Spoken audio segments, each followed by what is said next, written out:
Everybody loves spending fun money. What would you do if TTCU Federal Credit Union gave you $200? Maybe something fun for someone else. Or something for you and your bestie. Now you can earn a $200 bonus just for opening a new TTCU checking account with direct deposit. Now that's fun money you can really enjoy. TTCU Federal Credit Union. Life is better in balance.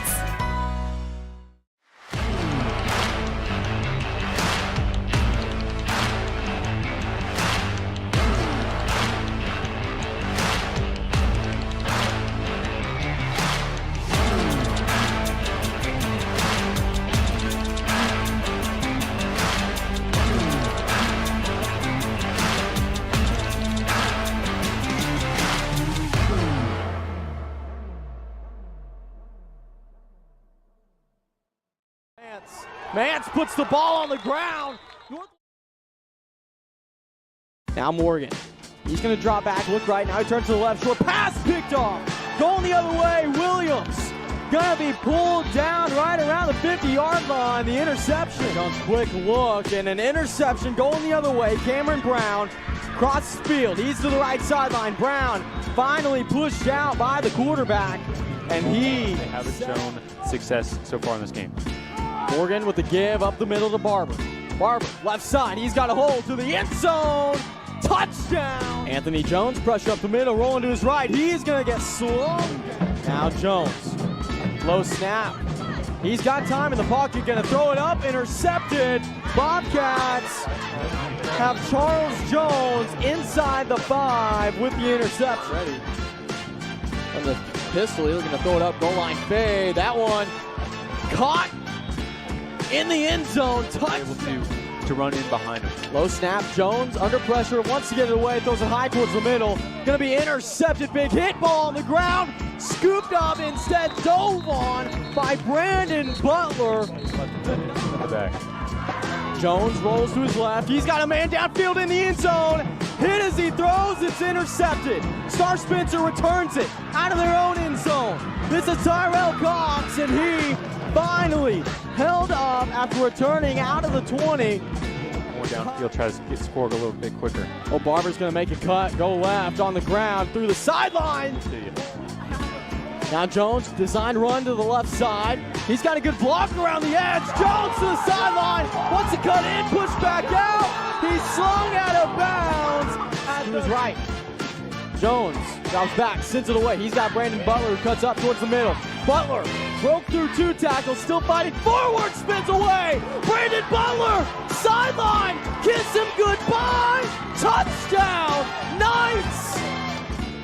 The give to Barber, right side. Barber to the corner, through the pylon, touchdown. Knights. And Lopez will run to his left. Boy, he's got space to the left side. First down, still on his feet, through the sideline. Running back to his left. Oh, he's going to drop back and throw it away towards the sideline. Mockelman made the play to Butler. To his left. Morgan drops back, looks like he's got a man over the middle. Good pass, and he's leveled. Did he hold on? He did. Cameron's. And he's been consistent. Jones goes short.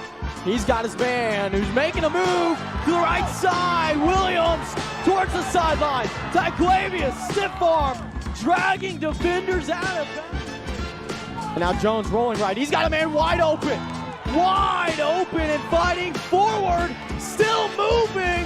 First down, yardage to give. Up the middle. And what a play. Oh my goodness, Vonchell Parks. Knight faithful getting loud, big hit, backfield, drummed down, standing. Now Morgan the give to Barber. Barber cuts it out to the right side. Travion fighting. Did he get in? Touchdown. Jones looking left. He's going to roll left towards Mockelman. Now he's got one over the middle. That one picked up Collins. Inside the 10, he loses the football. Star Spencer returning. Breaking 1 tackle, still on his feet and pushed down. Jesse Jackson with a give up the middle to Josh Dane Mance. Mance puts the ball on the ground.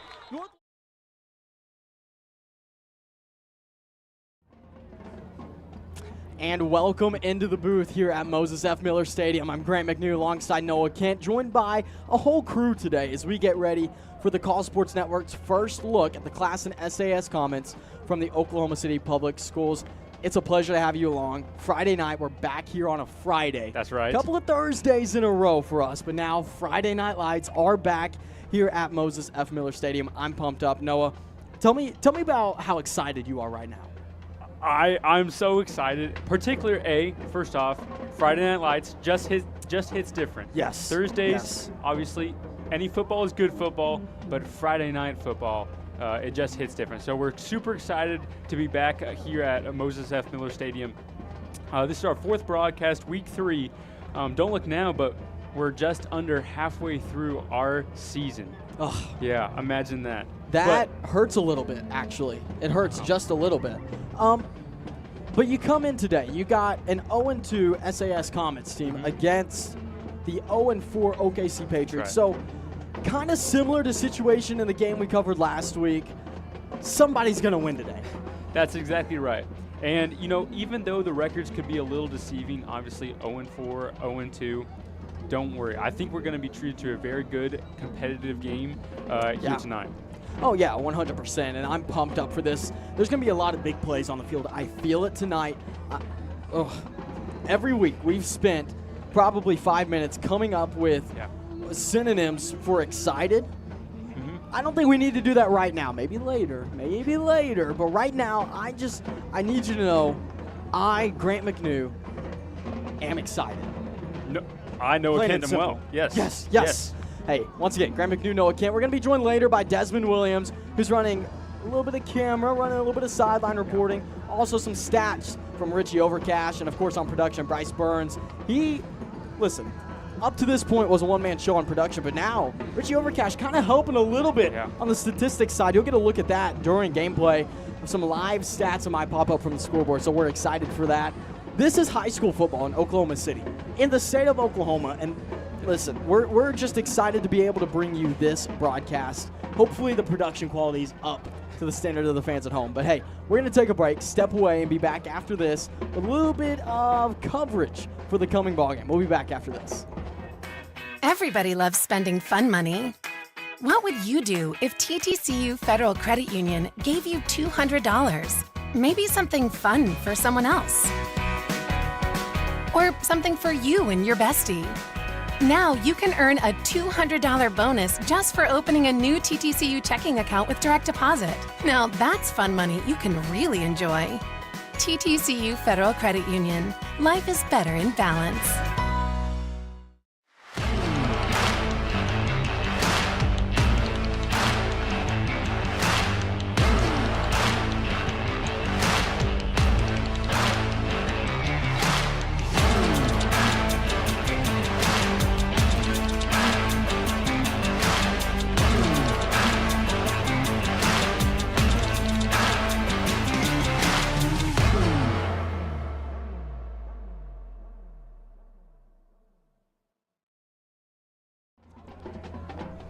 Well, we bring you back into the broadcast booth once again. Grant McNew alongside Noah Kent. Let's take a look at the offense for Classen SAS. Last week, they put up 0 points, and overall throughout the season, they have totaled 7. So in 2 weeks, 7 points, as opposed to the first 2 weeks of their season last year, where the Comets put up 99. Noah. Yeah, that's exactly right. Night and day difference from last season. That's okay, though. I will touch on them in a minute. But the Oklahoma City Patriots, they've had susceptibility to allowing big plays and allowing a lot of points. And so hopefully this can be a get-right game for the Classen SAS Comets offense. Yeah, and we talked about it in the introductions of, hey, somebody's going to win today, or tonight, I should say. So you don't expect it to be the Patriots, but yeah, I still feel like this is a really dangerous OKC Patriots team on both sides of the football. So when you come in with an offense that struggled a little bit to start the season, you still get a little nervous, right? For sure. Like you said, this Patriots team, even though they're winless, they're still this win is definitely possible for them tonight. And so they're still dangerous. They still you should still have a healthy respect for them for sure. But they definitely have some problems maybe on the defensive side. Hopefully you can take advantage of those tonight. Well, I look back to the Southeast game that the OKC Patriots played against, and that first quarter of the game, it really seemed like we may be on upset watch. So I feel like if you get that same style of play, but instead of 1 quarter, you get 4 quarters, hey, this could be a big moment for OKC to really get their season set up right as well. That's exactly right. I think one of the keys for the Classen SAS offense tonight is just to start fast early. You really don't want to give the Oklahoma City Patriots any momentum here early, especially. This is your homecoming game. This is your homecoming game. Ooh. You want to show out in front of the fans, get a lead early, and carry that momentum into the fourth quarter. I'm so glad you mentioned that. It's homecoming night, which means 2 things. Number 1, home team, Classen SAS. You're pumped up. You're going to have fans in the crowd. You're going to have your friends here ready, if for nothing else, homecoming ceremonies. But on the other side of things, this is the game that as an opposing coach, you say, hey, you take that personally. They schedule the homecoming game against you for a reason. So both sides, I expect to see come out firing on each end of the ball. 100%. Yeah, let's lead that into the Oklahoma City Patriots defense. Obviously, the game really starts and stops with the Patriots being able to get stops. Yeah. They've shown ability to score at least some, but if they're not be able to stop that Classen SAS offense, this could be a long night for the Patriots. Their Coach Tony, he was a linebacker for the 2000 OU Sooners. If you didn't know about the OU Sooners football, they won a national championship that year. He was a linebacker for a championship D1 team.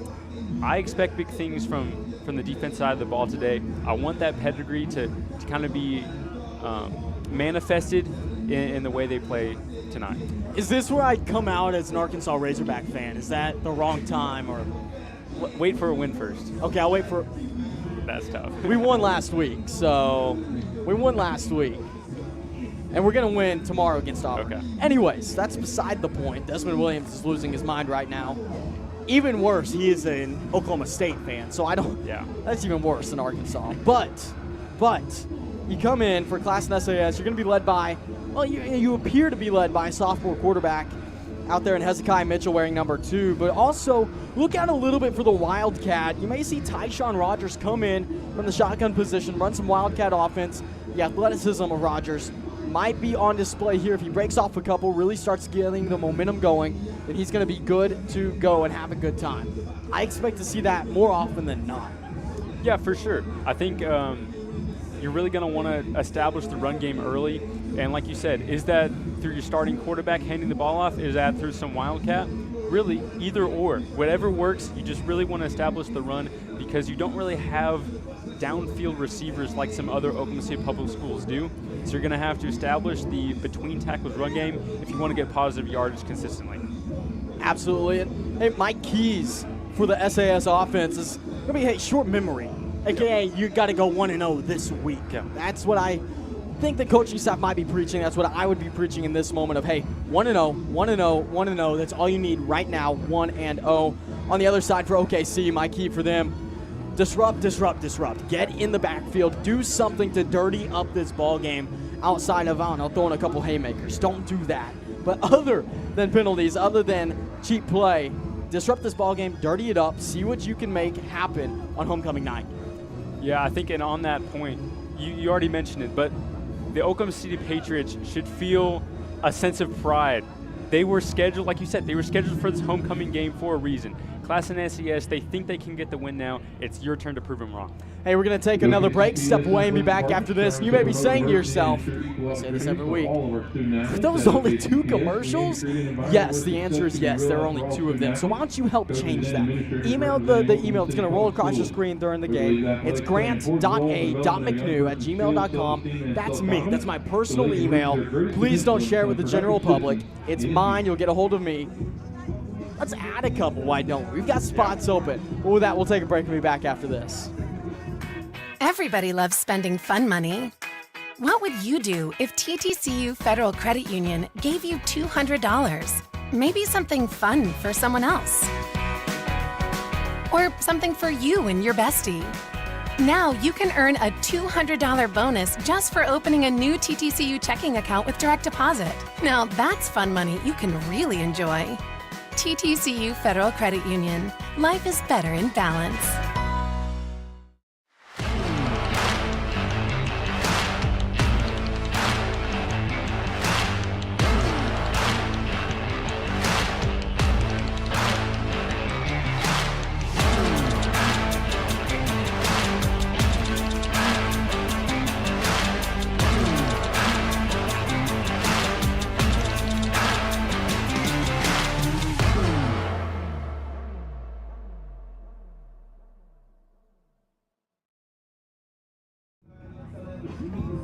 and we welcome you back once again into the broadcast booth for pregame coverage of Classen SAS against the OKC Homeschool Patriots.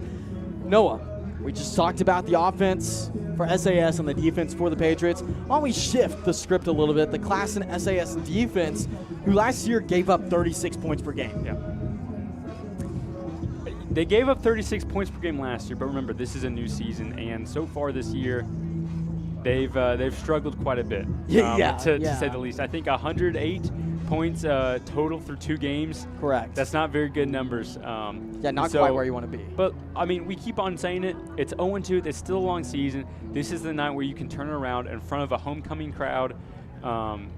It starts on the defensive end for the Comets. Well, while in the process of preparing for this game, I noticed that you lose your leading tackler to graduation. That was Elijah Green last season. But you start moving down the list, and even a lot of guys that weren't quite seniors, you lost. Yeah. They didn't come back to play for you this year for whatever reason. So you kind of have a fresh team as the coaching staff on the defensive side especially. Not a lot of experience coming your way, and you've kind of seen that in the first couple of games for the Comets, giving up a total, like you said, of 108 points against the first couple opponents, but also the quality of opponent was pretty high. You played Tecumseh, they just grounded and pounded and did whatever they wanted.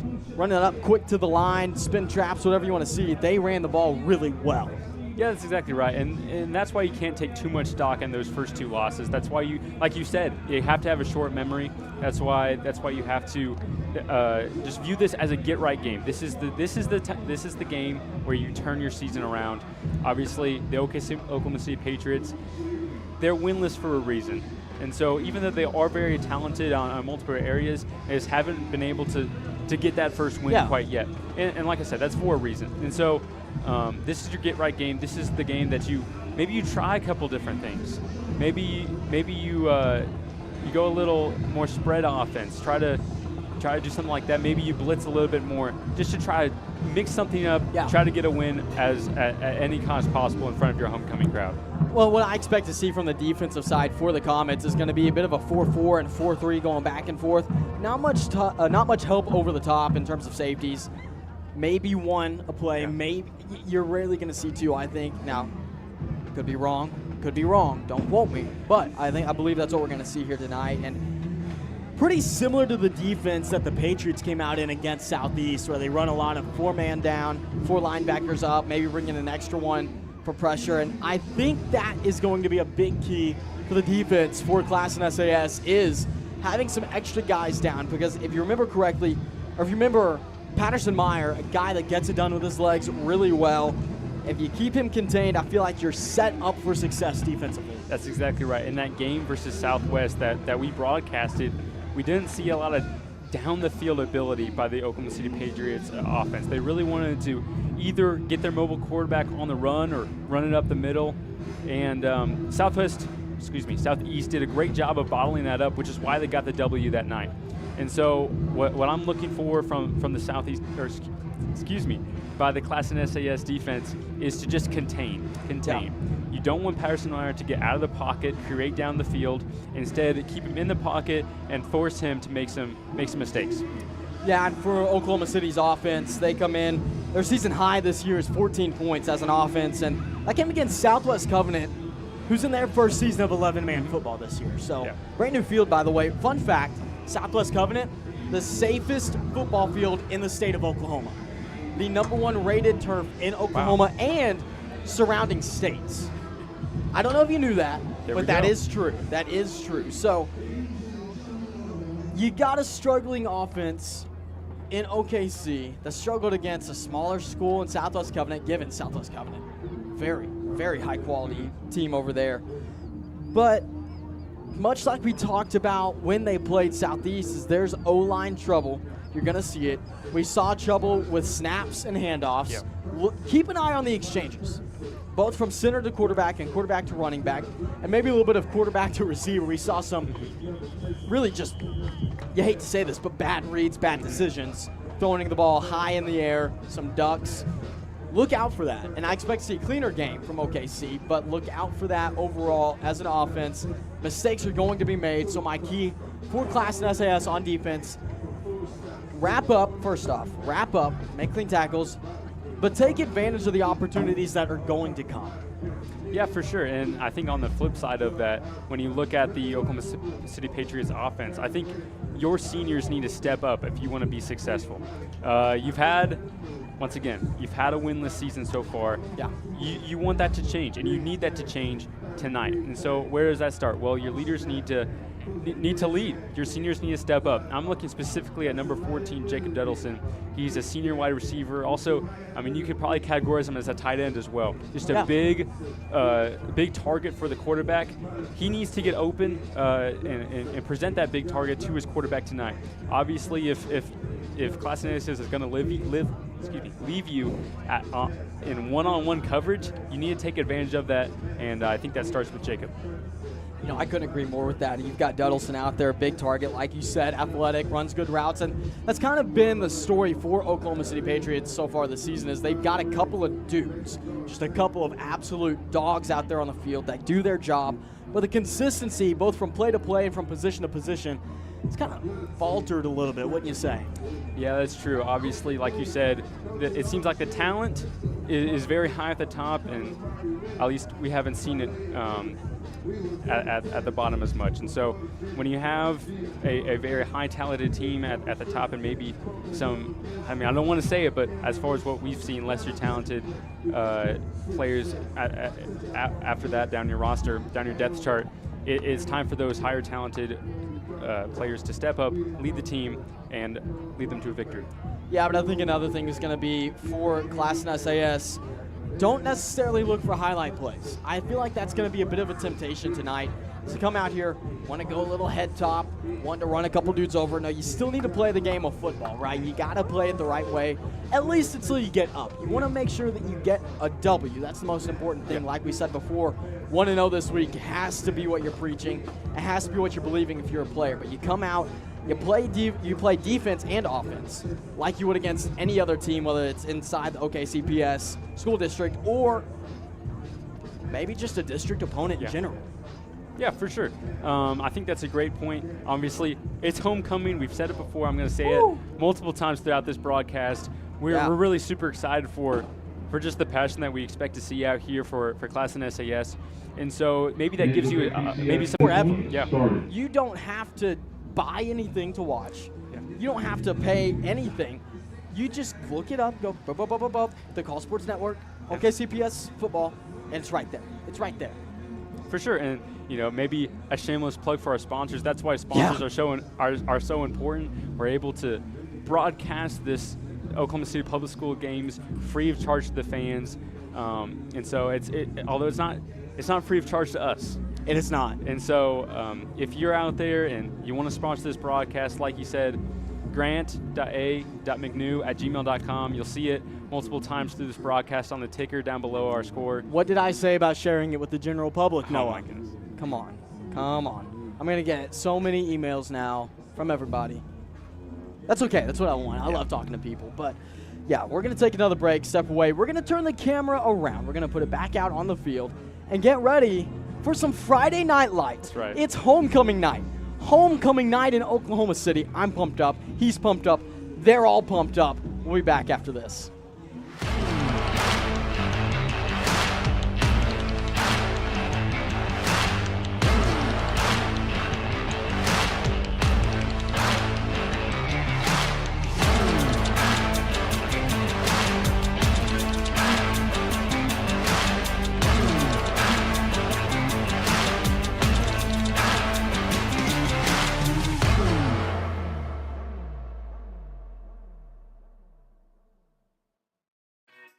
Everybody loves spending fun money. What would you do if TTCU Federal Credit Union gave you $200? Maybe something fun for someone else. Or something for you and your bestie. Now you can earn a $200 bonus just for opening a new TTCU checking account with direct deposit. Now that's fun money you can really enjoy. TTCU Federal Credit Union. Life is better in balance.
Well, we bring you back to the action before kickoff, I should say, and looking at the coin toss. I know we didn't get to cover it. We were handling some issues elsewhere, but the captains for Classen SAS were number 1, Triton Wallace, number 2, Hezekiah Mitchell, number 5, Mark Claiborne, number 21, Kyrie Lardy, and for OKC Homeschool Patriots, number 21, Maddox Easling, number 22, Blaze Eyrig, and number 55, Thomas Kohler. Classen SAS is going to receive the opening kickoff and go on your screen from right to left. But while we have a moment, why don't we take a look at Grant's facts for the night? One of my favorite bits for Friday nights, sometimes Thursday nights. Number 1 is it is National Pepperoni Pizza Day. And I had some pepperoni pizza earlier today while I was getting ready to eat it. It was on my plate.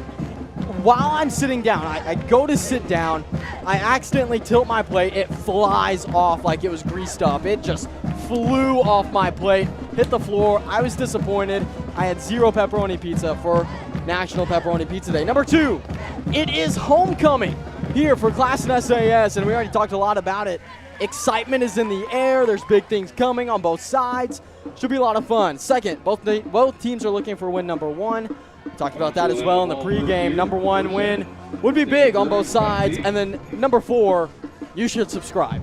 Oh, yeah. You should. Don't miss the action. Subscribe. You'll get notifications when we're live. There's a lot of good things happening when you subscribe. With that, we take it down to the field. OKC Homeschool Patriots kick it from left to right. And for the first time this season, no, sorry, kickoff at 7:01. Didn't get it. This one received by Nathaniel Graves on the right side. Graves wants to cut over to the left. Graves breaks one tackle, wants to shift away, spins.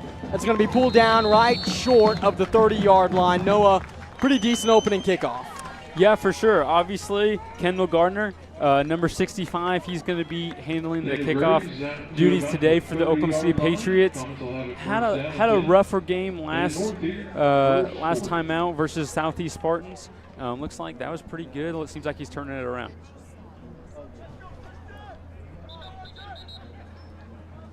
A little bit of confusion before the first snap, it looks like. Maybe a uniform malfunction from quarterback Hezekiah Mitchell.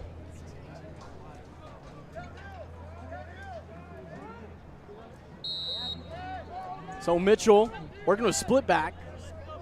2 receivers out wide. Sniffer back up with him from the gun. First snap of the day. Handoff right up the middle. Triton Wallace cut down in the backfield. And up to Triton Wallace. Yeah, it looks like right there it was DeJuan Vaughn who got the tackle for loss. Right there, it looks like the Oklahoma City Patriots pulled a 0 blitz. 0 safeties. Everyone just go rushy to the ball carrier. Worked out for them right there. Northwest Class is going to have to get a little bit more imaginative. Going to have to make the Patriots switch up their defense if they want to get any positive momentum on the offensive side. And a hard count going to get the Patriots to jump offside. So 2nd and 14 will cut up to 2nd and 9. Against the Patriots. Penalty troubles are something that have plagued the Patriots all season long. We saw it against Southeast in week 0. Here it continues all the way up to week 3.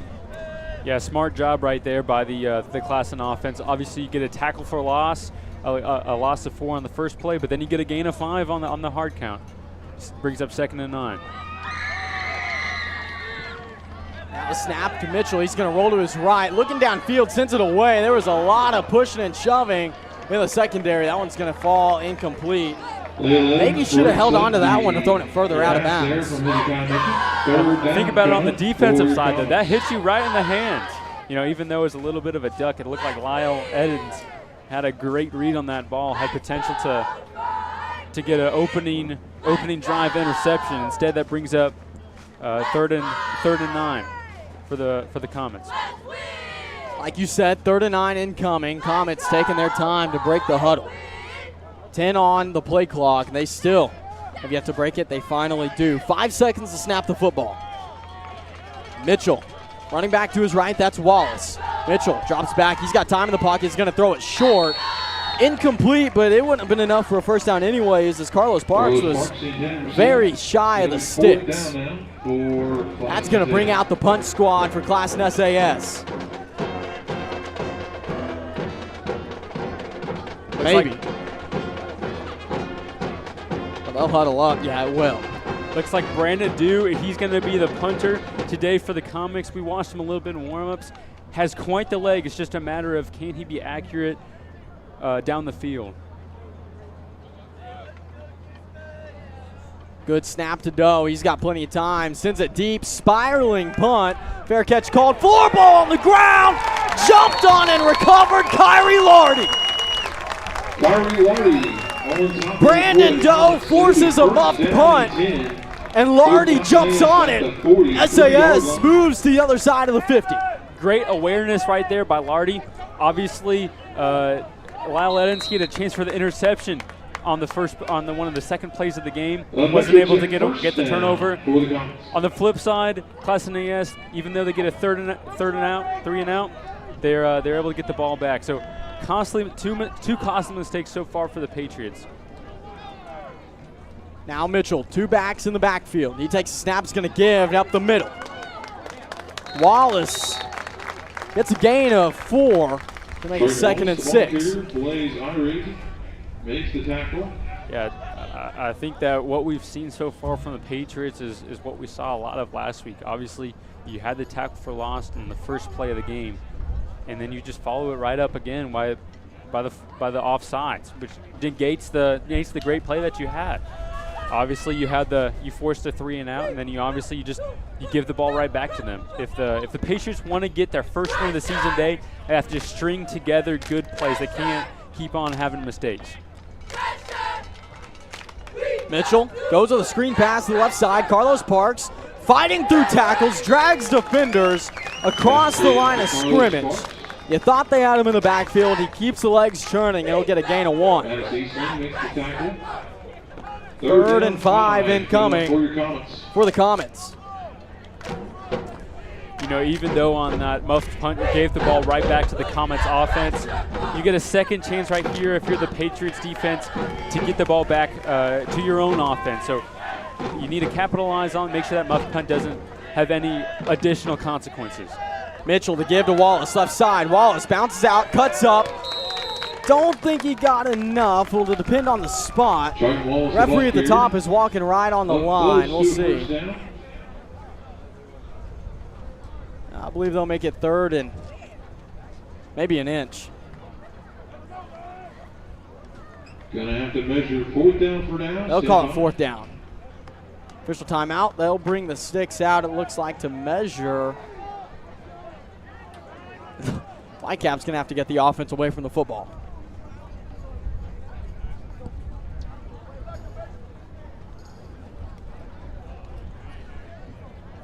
And they just cannot seem to get the offense away from the football. Finally, they back up. Chain gang will trot out. We'll see where they place it. It looked to me like it was a first down, Noah. I would agree with that. If it's not first down, then it's at least 4th and 1, maybe 4th and inches, and obviously it's a go-for-it situation right now for the Comets.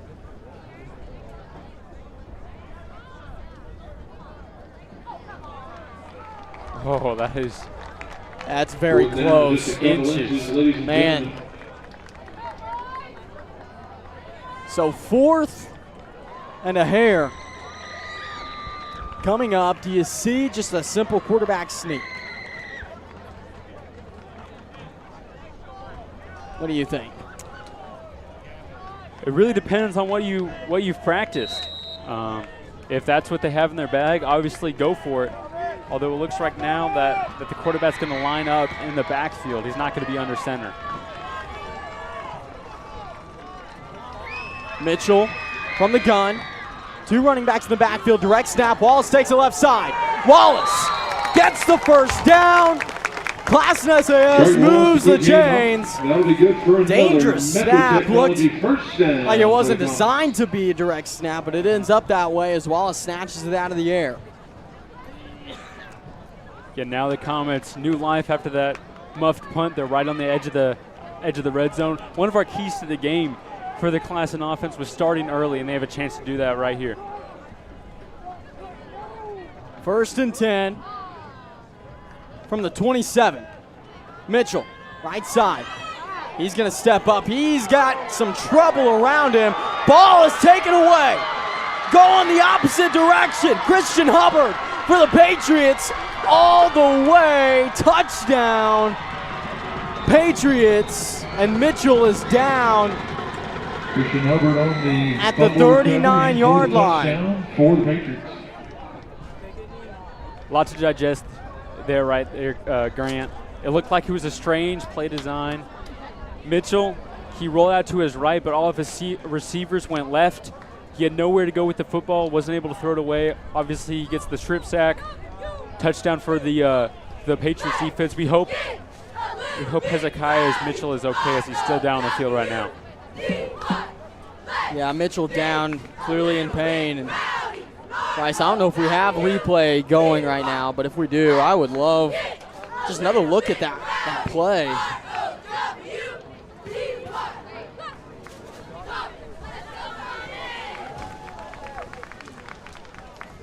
We work on it. Looks like Mitchell getting worked out a little bit, but here you see he's rolling to his right, and he evades one tackler.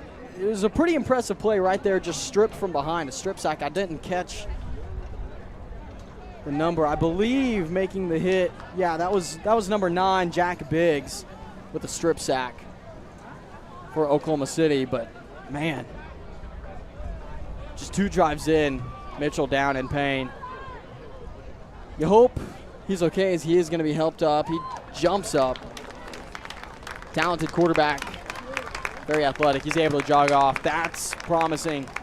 Hopefully just cramp related right now. Yeah, that's right. And I was going to shout out Jack Biggs right there. Man of many talents. Obviously, in the last game that we broadcasted that had the Oklahoma City Patriots playing, he played a little bit of backup quarterback there. Played for the most part pretty well. And then obviously he gets the strip sack and gets his team 6 points, maybe 7 here. So the extra point coming up for the Patriots. Kendall Garner set to kick it. Good snap, good hold, kick. Might have been off the mark. Ooh, sneaks in. So the extra point's good, make it 7-0 Oklahoma City. And why don't we take a moment to hear from Desmond Williams, his thoughts on that drive. Desmond.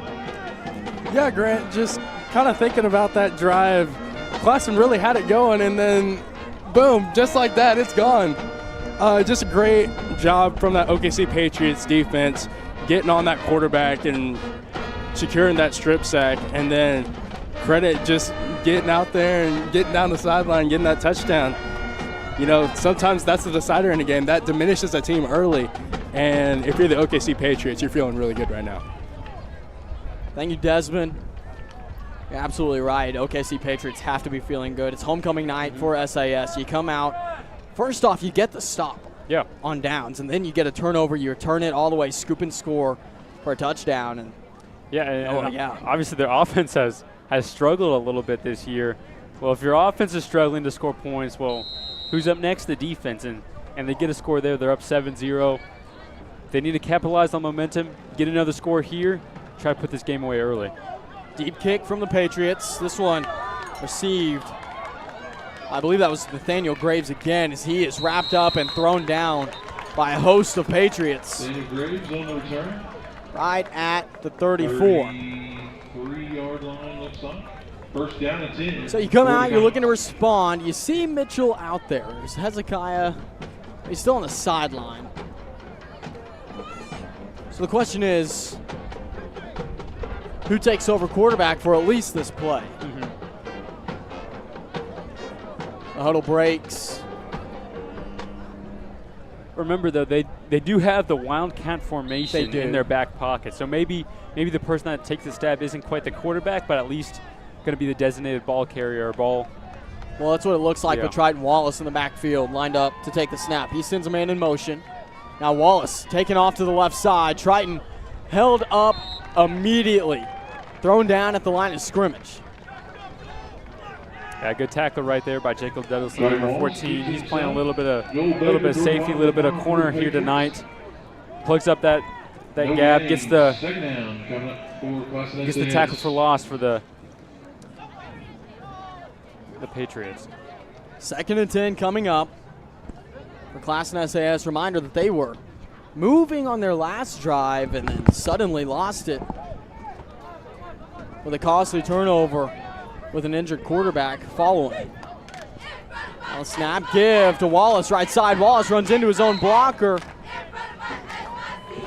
and is going to go down after a short gain. The LED lights flicker on here at Moses F. Miller Stadium. Yeah, it looked like it was J.J. Brooks right there, able to trip the defender up, hold him to maybe a 2-yard gain or something like that. Now if you're the Classen offense, 3rd and long once again. You don't want to give the ball back to the Patriots, give them opportunity to go up 2 scores. But do you have the capability to get 8 yards on the play? We'll see here. Hard count, and boy, Daiwan Vaughn took about 6 steps in the backfield before he realized the ball wasn't snapped. That's funny. That's funny. What was my question before that play? Does the Classen offense have the ability to get 8 yards? Well, maybe they don't have to. That's the 2nd offside penalty by the Patriots so far. Both of them have come in costly situations. One negated a tackle for loss. This one gives them a 3rd and short. Well, 3rd and short, and you've got Hezekiah Mitchell back in the backfield taking the snap. 2 receivers all wide to his left, 1 to his right. He's going to give to Wallace, right side. Boy, there's space on the right side. Wallace cut down after a 1st down, but a flag in the backfield.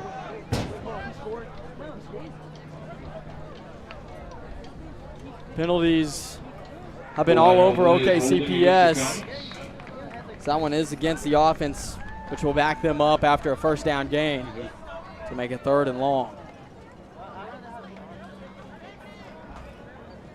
It looks like it's going to be about 3rd and 13 here for the Classen SA offense.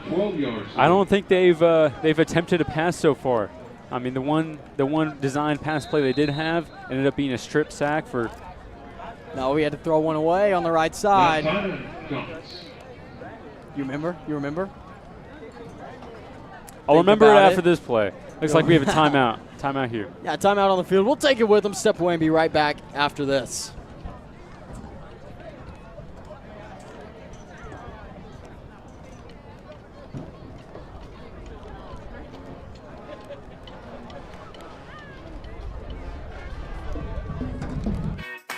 Everybody loves spending fun money. What would you do if TTCU Federal Credit Union gave you $200? Maybe something fun for someone else. Or something for you and your bestie. Now you can earn a $200 bonus just for opening a new TTCU checking account with direct deposit. Now that's fun money you can really enjoy. TTCU Federal Credit Union. Life is better in balance.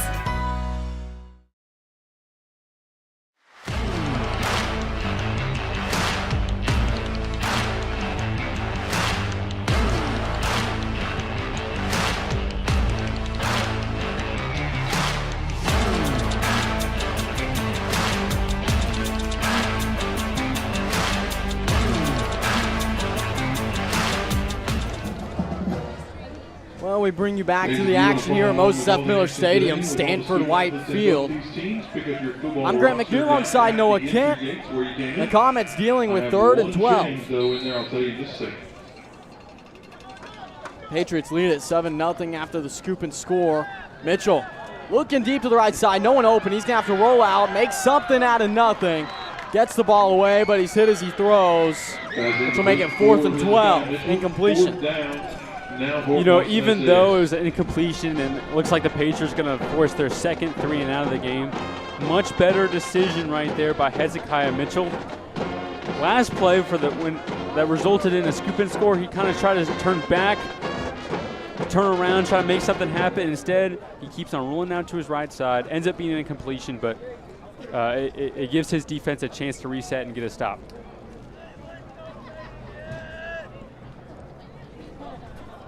4th and 12, punt formation out. Last time the punt was muffed. Another good punt, sailing through the air, and oh my goodness.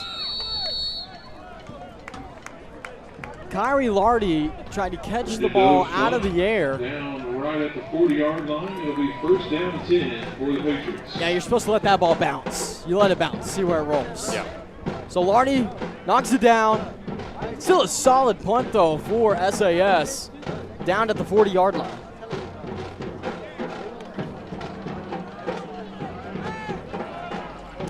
First look here for the Patriots offense. Remember, their only points of the game have come through a defensive scoop and score.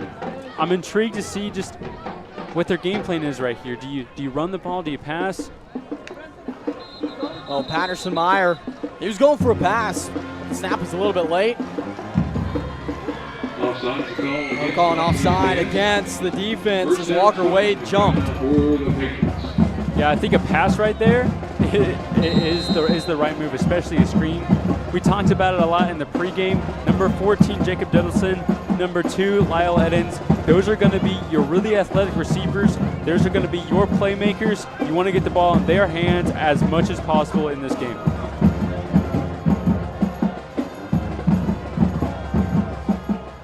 First and 5. Meyer takes a snap, give up the middle. Boy, a wide open lane this time for Blaze Eyrig, and Eyrig brought down, but not before he reaches the 40-yard line. Big time gain for the Patriots, who so far tonight come out firing on all cylinders. Yeah, great run right there by Blaze Eyrig. In the previous game that we broadcasted, he really wasn't able to showcase his running ability very much. I think the Southeast Spartans really bottled him up in between the tackles. We're more impressed by his receiving game, but now we get a chance to really look at what he looks like on the ground, and great play right there to start off. Man in motion for the Patriots, high snap, but they are bailed out by a whistle.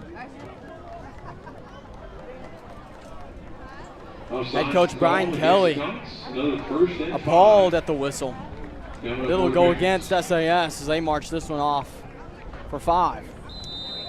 Yeah, I think that's the second offside penalty for senior Walker Raid. Now I think the penalties are going to be even on both sides. Right now it seems like that's going to be something that they want to really be disciplined on both sides of the defense. You can't give up free yards. Another high snap picked up by Meyer. And Eyrig again cutting through the defense. A nice spin move in traffic. We'll give him a few extra, and it's enough for a first down, it looks like. Yeah, great. On the spot. The spin move was awesome. Looked like he was going to be stopped short, but he spun around the defender, got the first down, and now you're looking at a 1st and 10 around between the 30 and the 25, right on the edge of red zone. Like you said, the Patriots have been firing all cylinders on both sides of the ball to start off. Meyer working with 2 running backs, 2 wide to the left, 1 out to his right. Patterson wants to take off to the left side. Speed option is going to keep it himself. Meyer nearly got away from the arm tackle, but he's slung down by his shoulder pads. On the tackle was Josh Corbett, a junior. Looks like the Patriots right now are content to just keep the ball on the ground, and why not? So far, every play that you've had has gone for a very decent to large gain. I mean, if you're the Patriots, why would you try to rewrite the book? Why would you try to do something different? If the Comets can't stop you on the ground, there's no reason to go elsewhere. Meyer from the gun. Well, he is going to go elsewhere. Looking downfield, the throw off the mark. It would have been an interception, but Duddleson able to get a finger on it and nearly turned it into a big-time highlight reel catch. Instead, 3rd down coming up. Look at that, just like that with that incompletion. Like you said, it's 3rd and 5. This is the Classen SAS's chance to get a stop here, maybe take some of that momentum back. Obviously, 4th and 5 or longer, no guarantee. And then a field goal from this spot, also very iffy. So Classen SAS has a real big opportunity right here to make their impact on this game.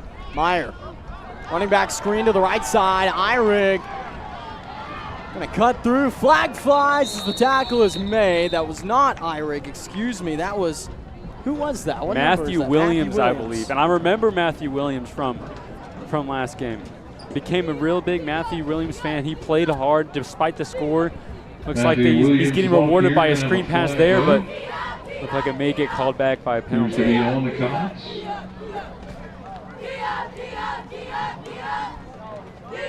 They will back the Patriots up after the flag. Excuse me, flag going to be on the Patriots.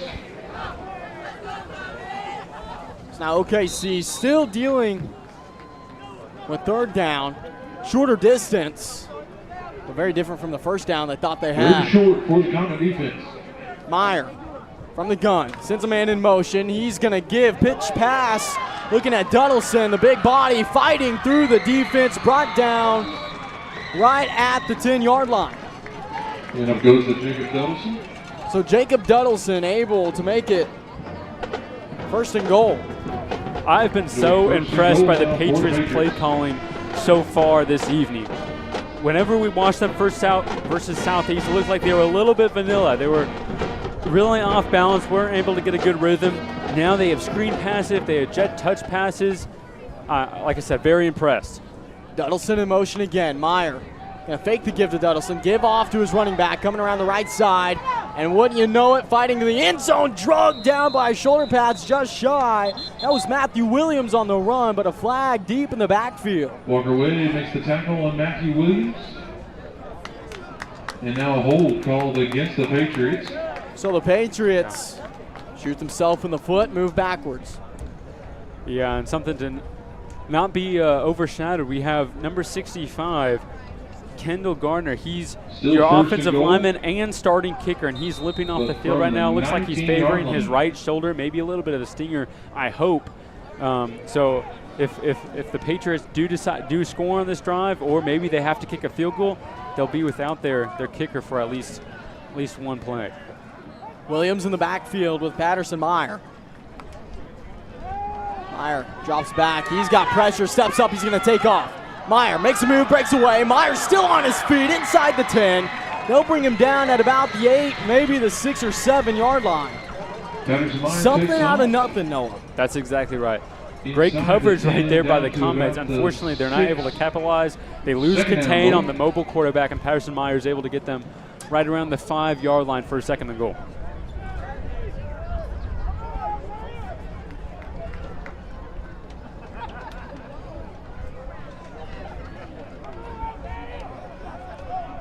Second and goal, like you said, from the 6. Meyer, split back.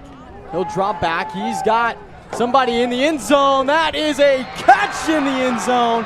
Touchdown, Duddleson. Jacob Duddleson on the reception. The throw was a little high, but Duddleson able to bring it in. Touchdown. Yeah, that big frame by Duddleson, able to reel in that ball. The thing that got him open on that play was he had a little bit of motion, came beside his other receiver on that right side, and was able to go back out to the corner. Once again, great play design by the Oklahoma City Patriots offense. Patterson Meyer able to find the open man, and now we have a 13-0 game with potential to grow even after this extra point.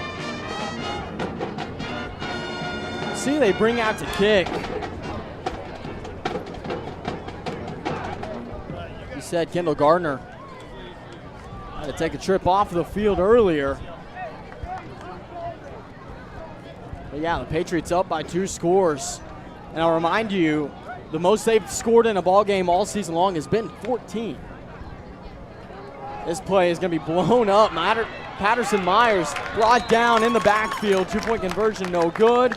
Let's take a moment to hear from our stats expert, Richie Overcash. Richie, what do you have for us? I have Patterson Meyer just had a dominating drive and was 2 for 3, 16 yards through the air, a passing touchdown. Also on the ground, had 2 carries for 19 yards. But he had 1 target on the entire drive. Jacob Duddleson, 2 receptions, 3 targets, 16 yards, and the touchdown to cap off the drive.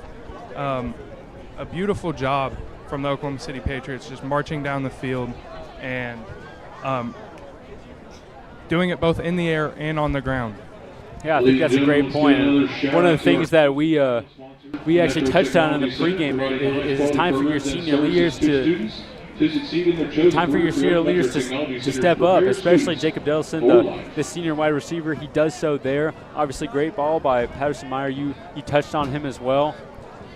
What do you do right now if you're the Comets? Obviously, you came out, you got punched in the mouth. You're down 13-0. Where do you find a spark of momentum? Where do you find the ability to come back? What do you think, Grant? Well, I'm thinking you look at Triton Wallace. He's seen a few holes open up.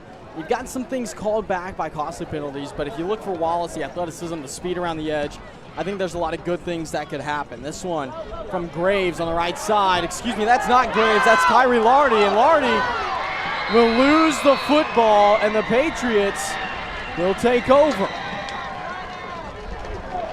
Man, disaster. Everything going the Patriots way early. First thing to note, we're glad that Kendall Garner, he's back out there for his kicking duties. We're glad that he's okay. Obviously, I mentioned that he came off the field earlier, and then, man. But you're not glad about that result right No. The fumble recovery sets up the Patriots offense right at midfield. They just scored a touchdown on the previous drive. You need a turnover. You need to stop here if you're the Classen defense. You do not want to go down 3 scores. Whistles will blow. Timeout call by Classen SAS as they were making a late substitution. We'll take this timeout with them. Take a break and step away. We'll be back after this.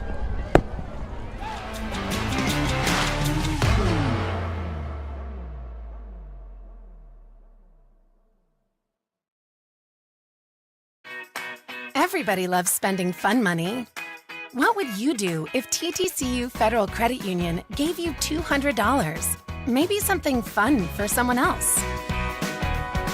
Or something for you and your bestie. Now you can earn a $200 bonus just for opening a new TTCU checking account with direct deposit. Now that's fun money you can really enjoy. TTCU Federal Credit Union. Life is better in balance.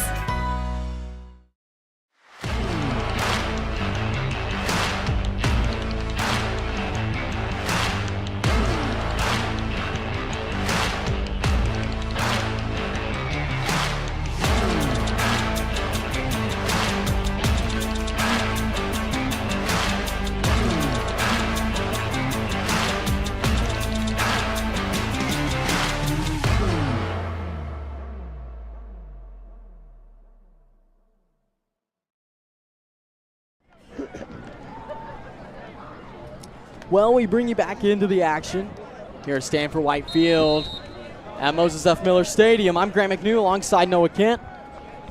The OKC Patriot offense back out onto the field after the fumble recovery. Hard count will get the Comets to jump once again. That time it was Jesus Castillo. So march off 5 more against the Comets.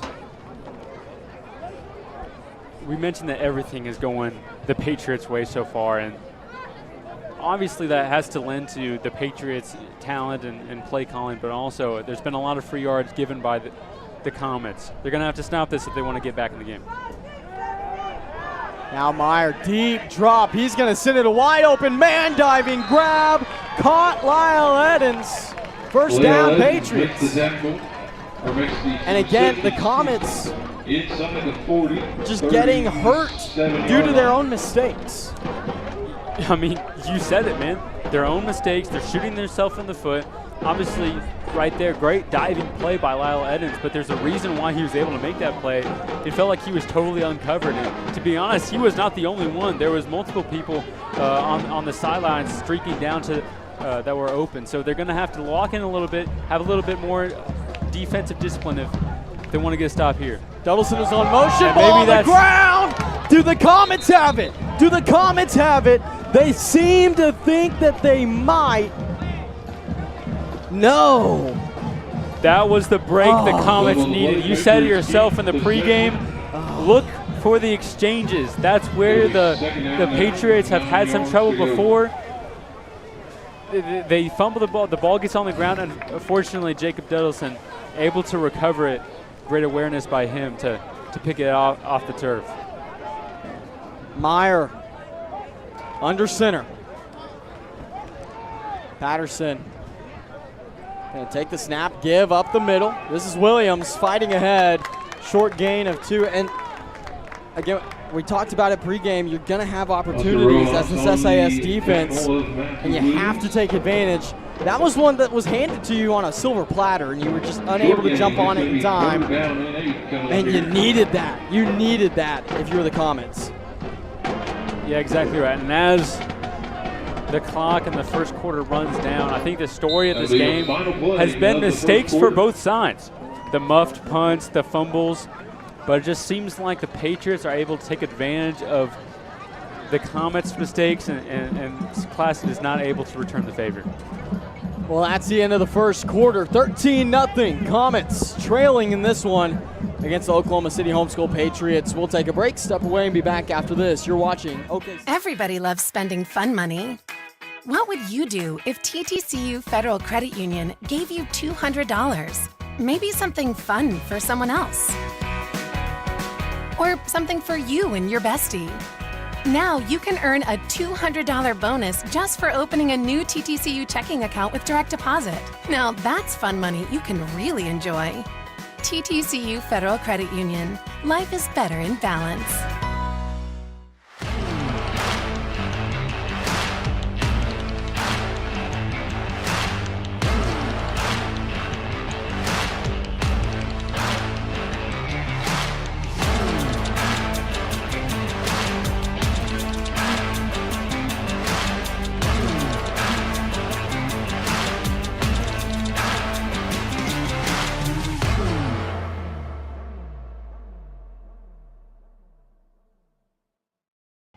Well, we bring you back for the second quarter. 13-0. Patriots lead this one against the Comets from Classen SAS. School of Advanced Studies having some trouble so far in this one. Patterson Meyer will run up under center, a deep running back setup. Meyer taking his time on 3rd and long. He's going to quick drop. He's got a man to the left side. That's Edens. Edens breaks a tackle, still on his feet. Drugged down just shy of the sticks. 4th down incoming for the Patriots. Going to be close to a first down, and it is first down. Oh, they'll give him the first. Wow, that's interesting spot there, Grant. I thought for sure that he was short as well. They give it to him. And now the Patriots, once again, on the edge of the red zone. They were able to convert last time with that touchdown pass to Dedelson. Hopefully the Comets can get a break here and turn the tide just a little bit. Meyer gets the snaps, going to give up the middle. This is Eyrig. Blaze pulled back after a gain of 2. Hey, if you're with us watching live, make sure you hit that subscribe button, share it with your friends. Let them know we're live here covering Classen SAS football as they take on OKC Patriots in week 3. Yeah, and Grant, I mean, obviously you shouted out our online crowd, but you know, how about this in-person crowd? The homecoming for Classen SAS. Hopefully the crowd can stir some momentum for the Comets. Meyer looking deep to the left side. High pass caught. Edens. Touchdown, Patriots.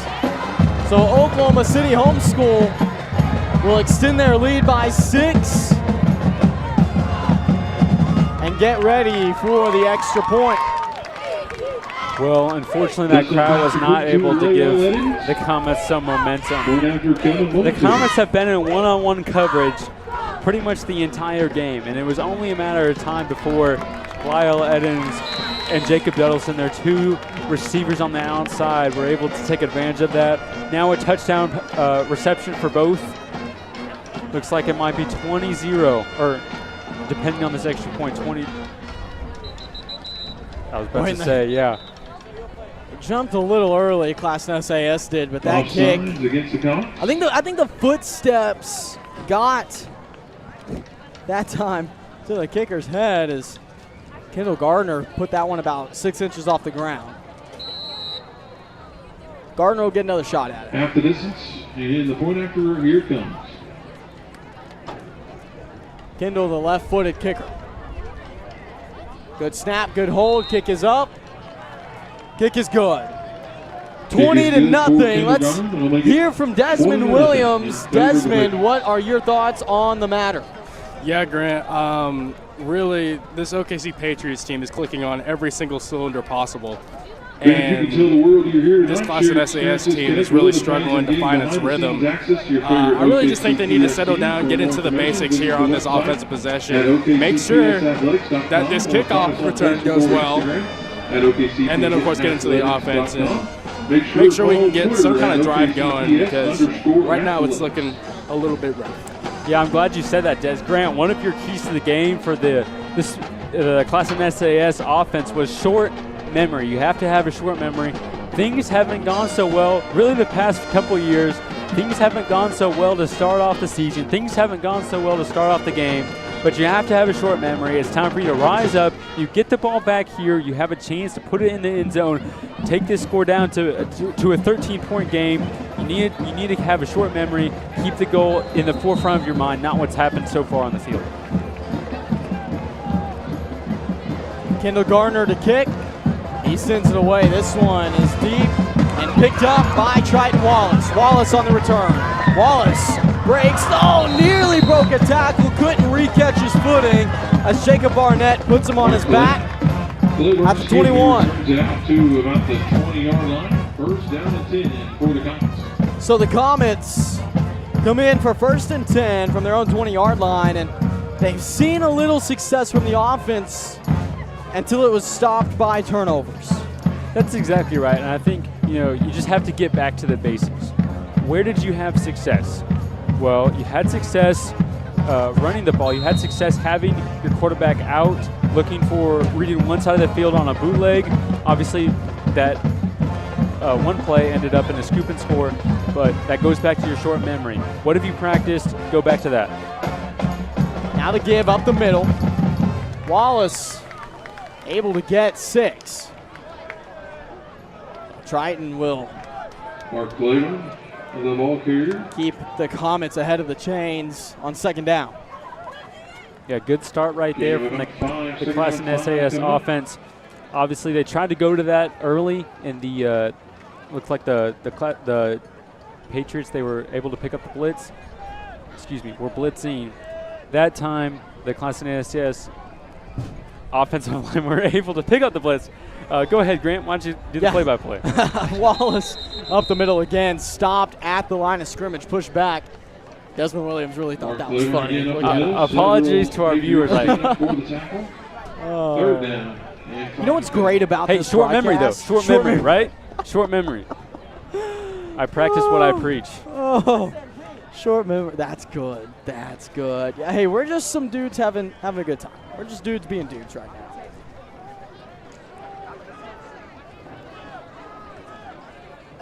Ooh, okay. Number 1 is Mark Claiborne. Number 4 is Triton Wallace. Our rosters that were provided might be a little incorrect.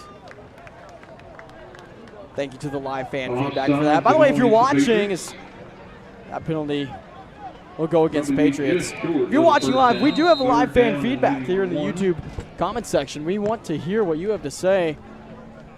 If it's funny, it might get read out loud. I like funny things. Yeah. Tell us a joke. Give us something. Or information, such as number 1 is Mark Claiborne. And 4 is Triton Wallace. Does that mean Nathaniel Graves is number 2? No, I do believe that's Hezekiah Mitchell. Check that. Going to be first down. Excuse me, and 10. Is number 5 Nathaniel Graves?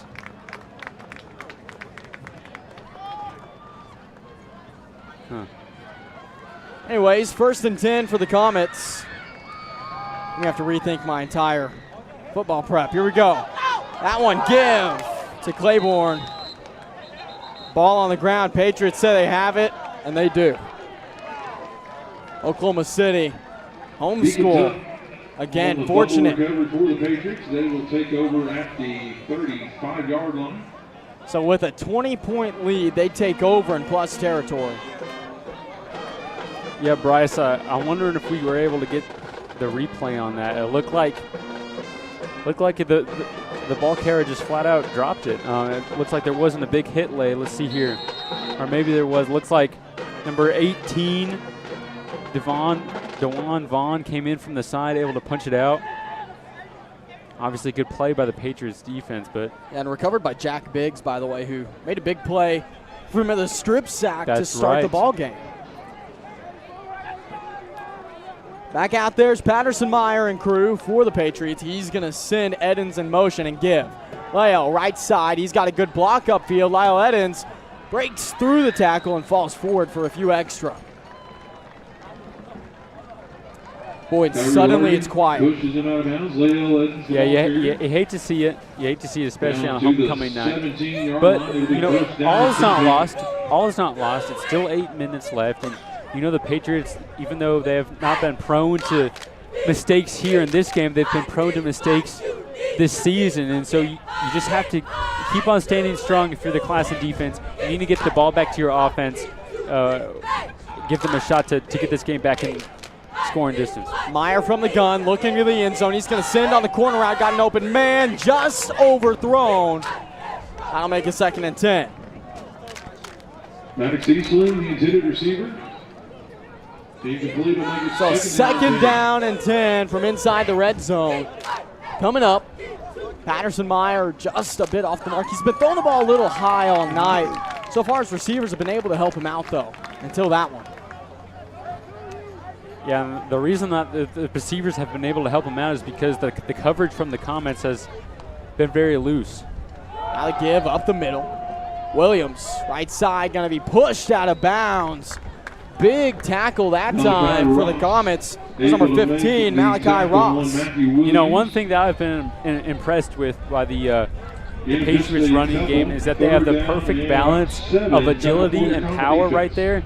They're able to make a cut and then just go capitalize on that hole. Looks like even though they got a minimal game there, Williams was able to drag a defender out of bounds. Now Meyer from the gun. Williams to his right. Patterson takes a snap, drops back. He's going to look quick over the middle, intercepted! Claiborne the other way! Comets take the ball back, and they've got a little life. That's what we were just talking about, Grant.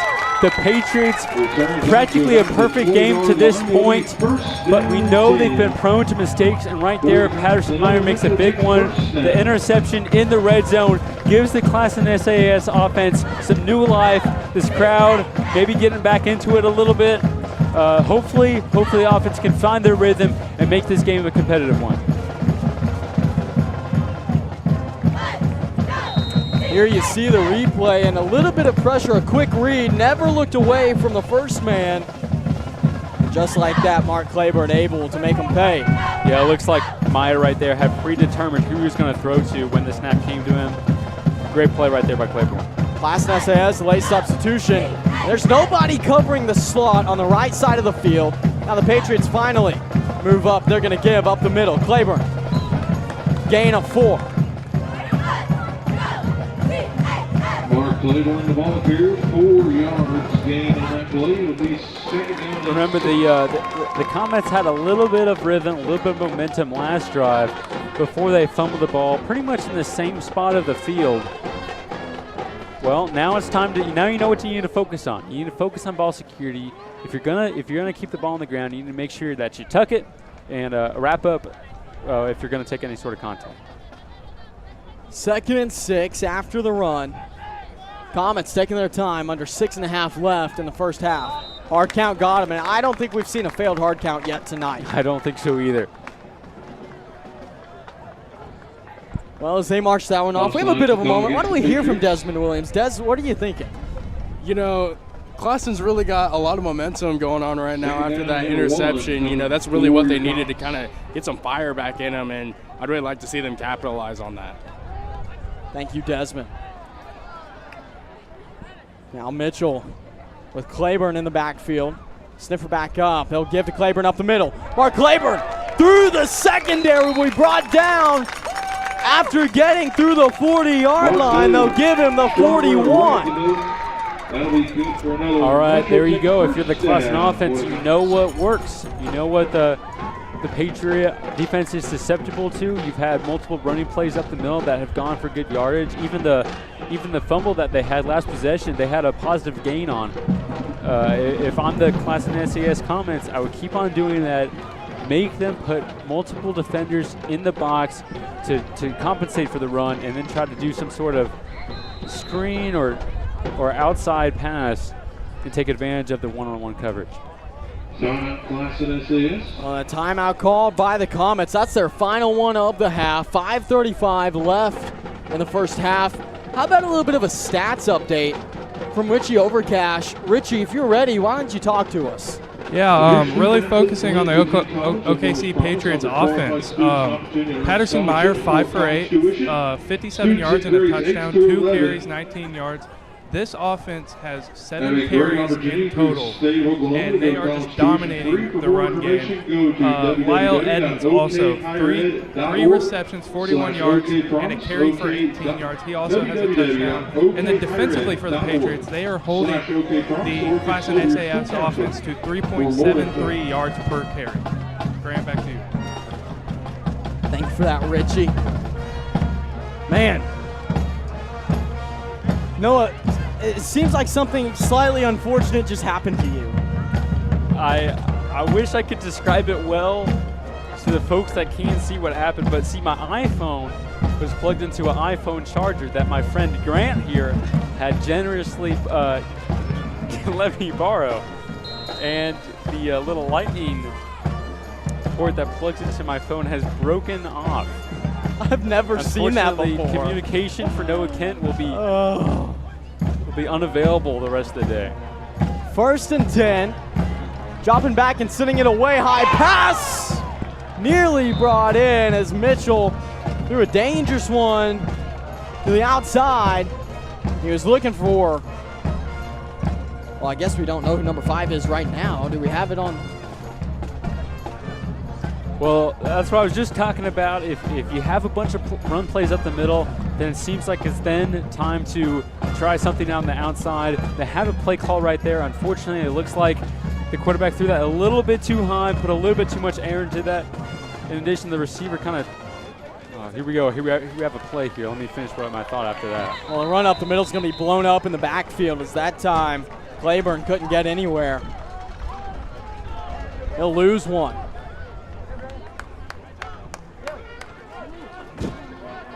I'm just dropping all kinds of things over here. Don't mind me, Noah. I just basically threw my highlighter on the ground at Richie Overcash's feet. Well, the clock ticks under 5 minutes. 3rd and 11. We've seen a couple big plays from the Comets. You go to the ground or the air here, Noah? You got to go through. I feel like you got to go through the air. You haven't had so much success with it, but you need a chunk play, even if it's a short, maybe screen pass, maybe slip screen or something like that. Well, they will go through the air. Mitchell looking deep downfield. He's got Lardy, and the ball just short. Lardy couldn't make the play. And good defense from Jacob Duddleson. Will force 4th down and 11, and SAS just unable to move the ball once again. Well, they do go through the air, and in these last 2 plays, they've had people that are, decently open. There's a window there for a completion. Except the quarterback's just putting too much air on it. He needs to put a little bit less arc on that and get the ball to his receiver as soon as possible. Put a little more zip on it, as my dad would say. Brandon Doe back out. The punt. Good snap. He's got time. It's going to be blocked. Blocked and nearly picked up. It will finally be grabbed by the Patriots. Maddox Eastling. Excuse me, that's number 31, Davion Caldwell, who eventually grabbed the ball out of the air, moved it a little further forward for the Patriots, and once again, Noah, the Patriots have all things going for them. That's exactly right, and like I said, one of the biggest things is that the Patriots able to capitalize on the Comets' mistakes. The Comets not able to return the favor. The Patterson Meyer gave you an interception in the red zone. Unfortunately, you basically give it right back. Now the ball is on the 28 or so. You need another stop right here if you're part of the Classen SAS defense. Meyer, the give up the middle. He's got Eyrig. Eyrig makes a nice cut. He's going to get through the defense. Eyrig to the right side, has the sideline, cuts upfield, still on his feet, brought down at about the 6 or 7 yard line. I mean, what can you say? Great moves right there by Eyrig. Goes through the whole thing, cuts to the right, is able to get it outside. Then they have first and goal, maybe from the 7. Down inside the 10, it'll be first and goal. If I'm the Classen SAS Comets right there, though, I'm looking for a pass. That's the tendency of the Patriots, is when they're in the red zone to find one of their bigger targets. Let's see what they do here. First and goal, man in motion. Now the give up the middle, looking at Williams. Just short of the goal line. And the ball hit the turf. I thought he was down before he lost it. Goal line. So they'll give him a 1 yard line. Second and goal. Ball popped out, but they're going to say he was down. Second down and goal to go. Well, obviously they did not go with the pass right there like I predicted. But now with the ball on the 1, it seems like you have to run it in. So maybe bring out a jumbo package if you're the Patriots. Maybe bring out a goal line package if you're the Comets. Well, stoppage on the field.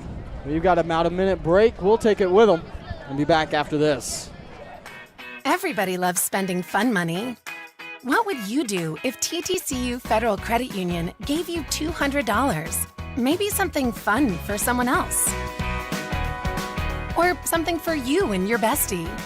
Now you can earn a $200 bonus just for opening a new TTCU checking account with direct deposit. Now that's fun money you can really enjoy. TTCU Federal Credit Union. Life is better in balance.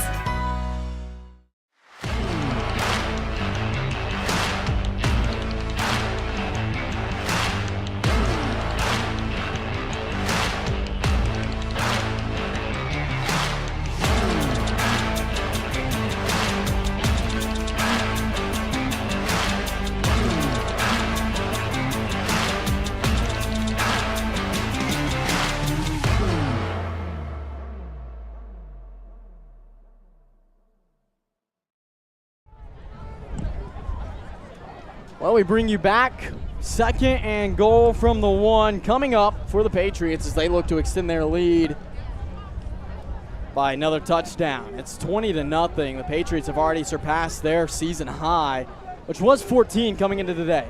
Patterson Meyer under center is going to give up the middle ball on the ground. He scoops it up. Meyer now throws it into the end zone. Touchdown, Patriots. Definition of a broken play right there. We've seen trouble with the exchanges so far from the Patriots offense. They drop it on the ground right there, but Patterson Meyer, the wherewithal to pick it up, throw it to the receiver. Once again, everything going the Patriots' way tonight. What do you even do about that as a defense is my question. You did everything right, and Meyer just found a guy. Yeah. Man, insanity. He was under pressure as well. Insanity. Kick is up, kick is good. 27-0 is the score. Desmond, talk to us. From Kendall Garner. Man, that last play. I mean, what a heads-up play from Myers. Just thinking about if I've got a receiver open in this situation and managing to flip it to him without getting an interception. I mean, there were a lot of guys around him at that point. And so just a real great heads-up play right there. Classen, it's not looking great. You know, but that's okay. There's still a whole nother half to play. And that's the beauty of football. Oh, yeah. I mean, you're down 27, but 3 minutes left in the first half. You've seen glimpses of your offense clicking. I think if you score before half, you're right back in. I agree. And, you know, you have to have the mentality that if the Patriots can score 27 and a half, you can do the same. Just some things haven't gone your way. You can clean those up at halftime, come back, make the Patriots make the mistakes in the second half. I think priority number 1 here, though, is to score. Back to kick is Kendall Garner. He's going to send it deep towards the left side. Caught well. The Comets on the return. This is, oh my goodness, big return. That is Claiborne Mark to the right sideline, sets up the Comets in excellent field position. Exactly what you needed right there if you want to get the crowd back in this game, if you want to get the offense, get some momentum. Now you get the ball right around maybe the 45-yard line. Only 55 more yards to go if you want to get a touchdown. Completely doable from what we've seen from the offense so far. They just need to make sure that they can eliminate any mistakes, any turnovers, anything like that. Now Hezekiah Mitchell and crew back out.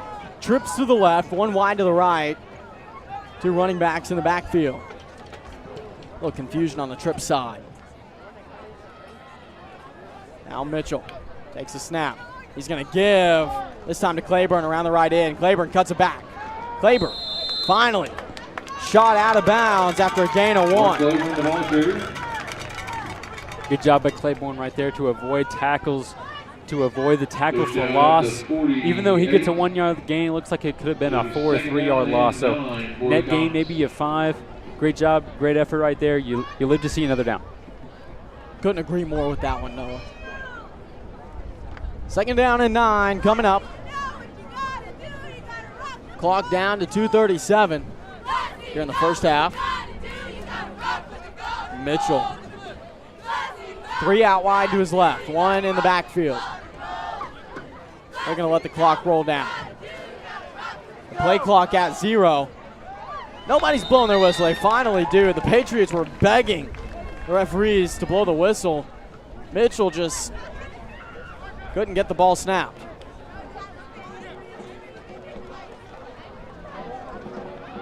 I wonder what took so long for the penalty flag. I don't know. The clock was at 0 for a solid 5 seconds, it felt like. And, you know, if you're the quarterback for Classen SAS, you got to see that as well.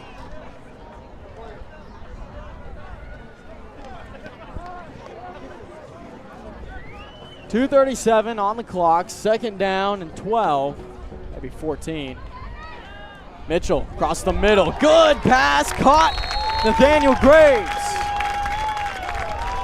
Obviously, great catch right there by Nathaniel Graves, but another person I want to shout out on that play is going to be number 1, Mark Claiborne. He picked up the blitzer right there, able to give his quarterback time to find the open receiver. Now you're in about 2nd and 4, something like that. Definitely doable. Well, that was actually Triton Wallace, because remember, number 4 is Triton Wallace, because our rosters are incorrect. Man. Now Mitchell, he's got someone behind him, going to be hit as he throws. Ball goes out of bounds. 4th down incoming, and Mitchell, not much you can do about the blind side.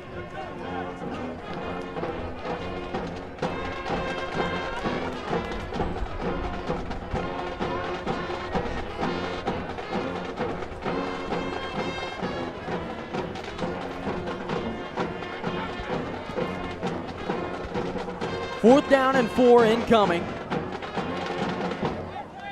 Comets really need this one. Taken up the middle. First down. They really needed it, and they got it. Great play right there. Not messing around, not trying to go to the outside or try to do a bootleg or something like that. No, they go back to what has found them the most success this game, and that's running right up the middle. They get the necessary yardage. Yeah, now your backs are up against the clock a little bit with 1:26 left and no timeouts. They may have to go to the air, though. And gutsy call to send Claiborne on the Wildcat, and he's out there again. This is Claiborne up the middle. Mark going to be tripped up and taken down after a gain of 2. Mark Claiborne, the ball carrier. Jack Biggs makes the tackle. Clock ticking under a minute. Game of about 2. Here in the second quarter, Classen SAS still scoreless against the homeschool Patriots. You need to be in a hurry up right now if you're Classen. No timeouts. Too much time is coming off the clock to get this play call in. And your quarterback is still on the sideline. 2nd down and 8, down to 45 seconds and counting. SAS taking their time. Claiborne from the Wildcat. He's going to drop back, send it downfield. He's got his man caught Wallace to the end zone. Triton, touchdown! Touchdown, Comets! For the Comet touchdown. That's exactly what the Classen SAS Comets needed. Huge play right there. The lights are going crazy. The crowd is going crazy. The Comets, they feel like they're back in this game. Why? Because they are, Grant. We said it going in. You score a touchdown on this drive. You're alive. Comets do just that. You get the flag, I believe, for excessive celebration. But right now, you're not okay with it, but you're also okay with it. Man. And again, gutsy call. That time you're letting Claiborne throw it. Wallace takes it all the way, drug down into the end zone. Yeah, it looks like Duddleson right there, he didn't see the ball. Looks like he hit the crane kick, which is what produced the penalty. It's going to push back that PAT a little bit. I think it'll be enforced on the kickoff. Right you are, Grant. Man. What a play, though, by the Comets. Who are right back in it. Kick going to be blocked. Going after going to be blocked. We did have an unsportsmanlike penalty Remains call, though. 6 to 27. So we're going to enforce that here on the kickoff. And the unsportsmanlike call will be put on the kickoff here. With 29.7 left on the clock in the first half. That unsportsmanlike penalty could be huge right here. If the Patriots are able to get the ball right around maybe the 40-yard line, which seems very doable considering where the Comets are kicking from. If I'm the Patriots and I have 2 timeouts, I'm going for some points, especially with the receivers I have on the outside. Reminder that the Comets received the opening kickoff. The OKC Patriots are confused on which side to line up. Nope, never mind. They were right because of the penalty. They just confused the Comets. Boy, we've had all kinds of wild things happening on Festivities. kickoff formations.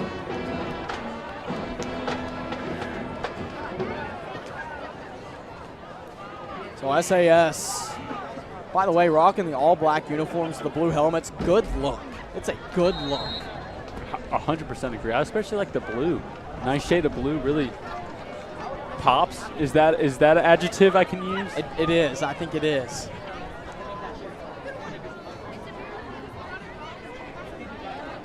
Set to kick is Brandon Doe.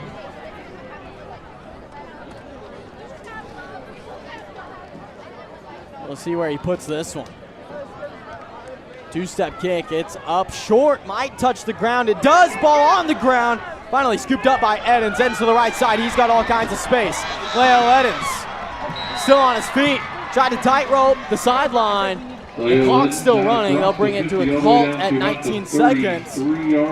But all of a sudden, the Patriots in a position to make something happen before half. Girl from OKC, we will keep the stream going for halftime performances. Don't worry, we're going to have it going, crowd mic up, so you can hear the action of the halftime performances as well as homecoming festivities. We do that every broadcast that we cover, because why not? Why not? All right, ball on the 34 right here for the Patriots. Like I said, I'm being aggressive right now. The Comets are still in one-on-one coverage, and I've got Lyle Edens and Jacob Diddleson. I would throw a jump ball to them. Well, Patterson-Meyer going to step back. He's going to look for the corner. That throw just off the mark. If you're going to miss long, and that's what he did. Maddox Eastling was open by at least half a step. Looked for a moment that the ball might have been left short, in which Malachi Ross had a chance at it, but it's off the mark, incomplete. 2nd and 10 coming up. The other question is, how far away do you like Kendall Gardner kick from? 2nd and 10.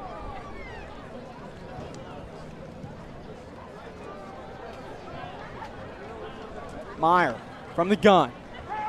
He'll drop back all kinds of time in the pocket. He's going to throw off his back foot, nearly intercepted. Dangerous pass. Duddleson got a finger on it. And no need to throw off your back foot there if you are Patterson-Meyer. You had the time. You could have stepped up, delivered that one cleanly. Instead, little bit of panic in the pass. A timeout called. With 6.4 left on the clock.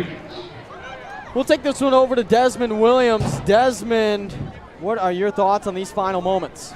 Yeah, right now I'm kind of thinking that unsportsmanlike conduct from Classen with that celebration might just cost them 6 more points on the board, maybe even 7. And that's really not what you want to see if you're the Classen faithful. But unfortunately, that's just the reality of it. Right now, you really got to lock down on your defense. These corners and safeties really have to be assignment sound and be able to cover these guys who have had one heck of a game already.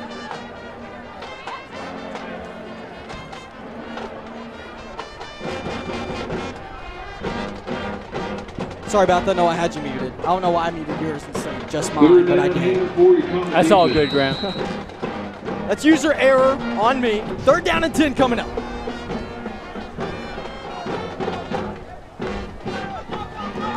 Patterson Meyer on 3rd and 10 with 6.4 seconds to work with. He's in the gun. He's got pressure. Can't get away.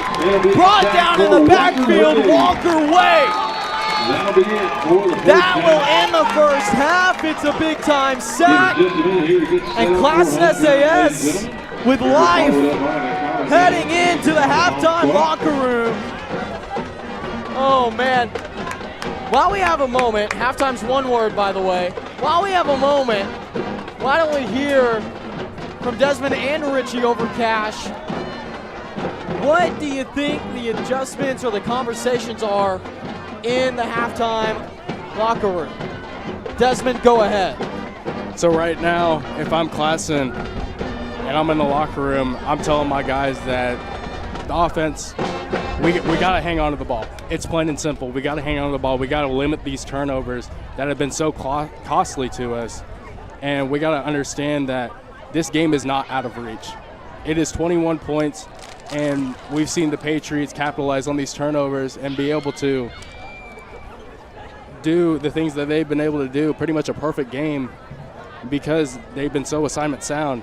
And so just going into the second half, the Comets need to be assignment sound and be able to capitalize on whatever turnovers the Patriots give them. I agree with that for sure, Des, and I think that is a point that needs to be made, is we need to force turnovers. I mean, they only forced one on the interception, and it was just an ill-advised throw. It wasn't really forcing it. It was a great play, but they didn't really force the interception. So they need to maybe dial up some blitzes, put them under pressure, and defense needs to step up, because at the end of the day, you have allowed 27 points. Yeah, you're absolutely right. Just looking at some of the situations they've been in, it hasn't been bad. Just a couple of big plays have just been costly to them. Well, we'll step aside and leave it open for the halftime festivities. Desmond, if you want to follow along with the camera, we'll mute our microphones, but not the crowd mic, so you can hear it home. Without further ado, here's your homecoming festivities.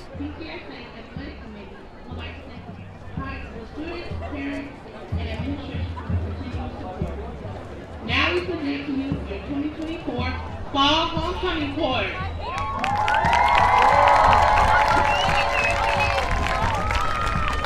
First, we will start with band representation. Zayden Easter. Zayden is a senior band major who describes himself as an athlete. Zayden is a member of band, Black Student Union, soccer, Spanish club, and National Honor Society. Zayden Easter.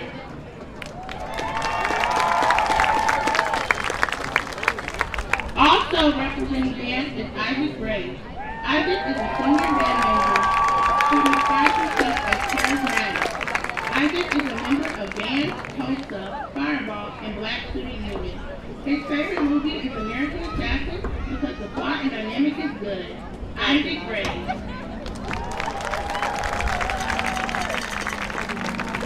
Representing cheer is Amaria Vick, escorted by Wilma Aguilar. Amaria is a senior IB major who describes herself as humble. Amaria is a member of the Black Student Union and cheer team. Her favorite movie is The Hate You Give because the movie emphasizes the need to speak up about injustice. Daniel is a senior visual art major who describes himself as a cityist.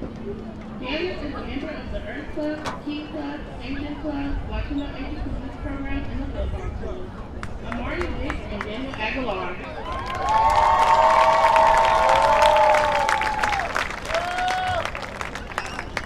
Representing cross country is Izzy Kalingathon and Trevor Robertson.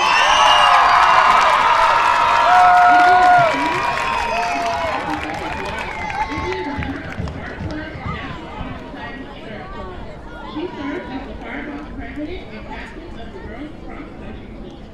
Trevor is a senior visual art major who describes himself as Trevor. Trevor is a member of Art Club, Earth Club, Girl Up, and serves as co-president of Fireball. Trevor Robinson and Izzy Kalingathon.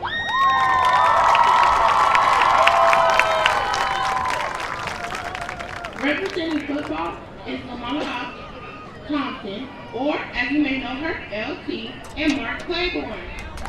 LT is a senior guitar major who describes herself as crazy. LT is a member of the esports and track team, and also serves as manager for both football and boys basketball. Mark is a senior vocal major who describes himself as Disneyland.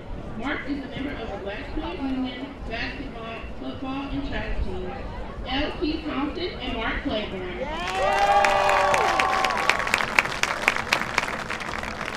Representing Tom is Gabby Hardy and started Gabby is a senior dance major who describes herself as adventurous. Gabby is a member of the National Honor Society, Earth Club, Girl Up, and captain of the prom team. Trident is a senior vocal major who describes herself as versatile. Trident is a member of the Black Student Union, football, and basketball team. His favorite movie is Batman because he likes to plot the movie. Gabby Hardy and Trident and Waters.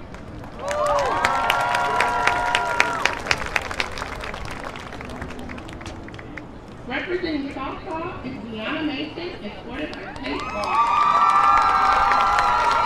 Deanna is a senior vocal major who describes herself as resilient. Deanna is a member of the Black Student Union, Key Club, COSA, Girls Bible Study, Spanish Club, and National Honor Society.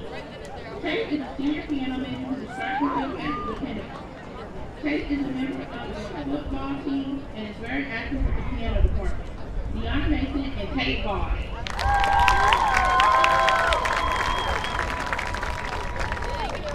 Representing volleyball is Anaya Durham, escorted by Trey Ball.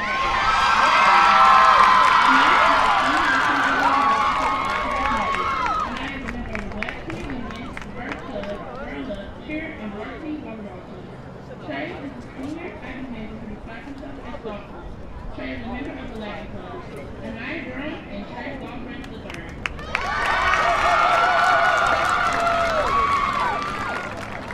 Now for your class royalty.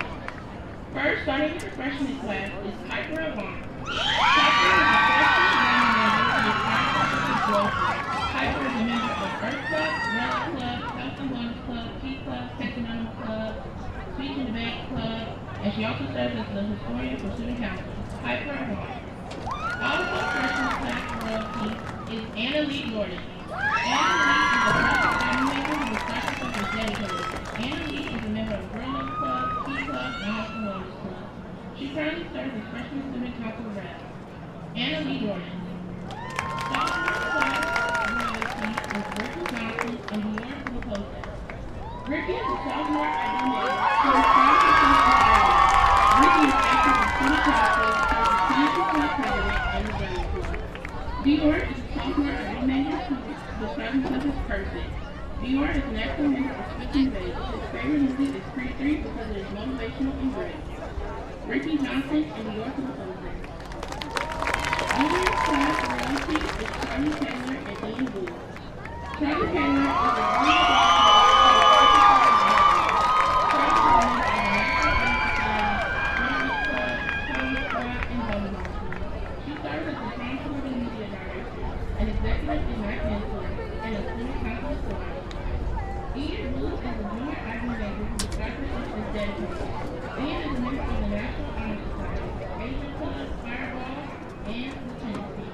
Charlie Taylor and Ian Booth.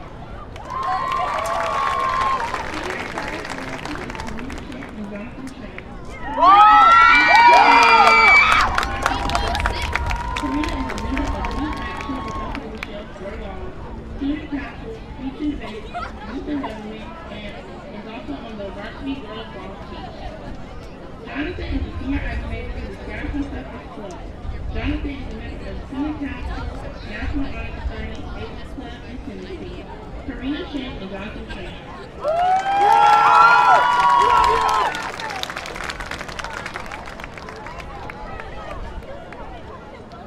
And now for the moment y'all been waiting for, the fall homecoming royalty. Congratulations to our class royalty for 2024 to 2025. And for our 2024 fall homecoming royalty is Izzy Kalinga Stein and Trevor Robinson. Congratulations, Izzy Stein and the entire homecoming class.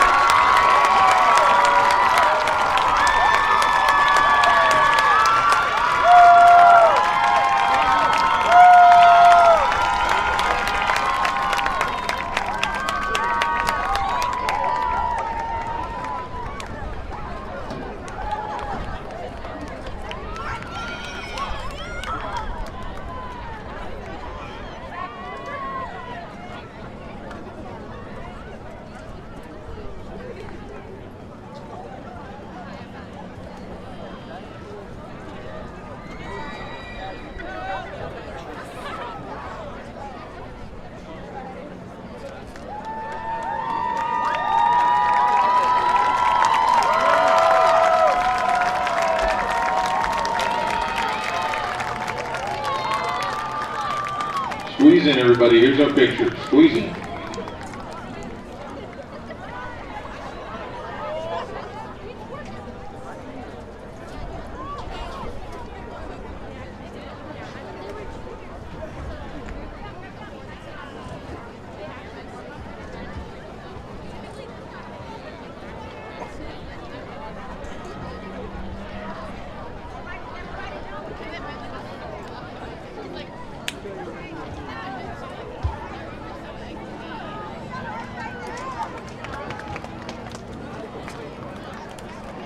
That's just part one of your halftime festivities, excuse me.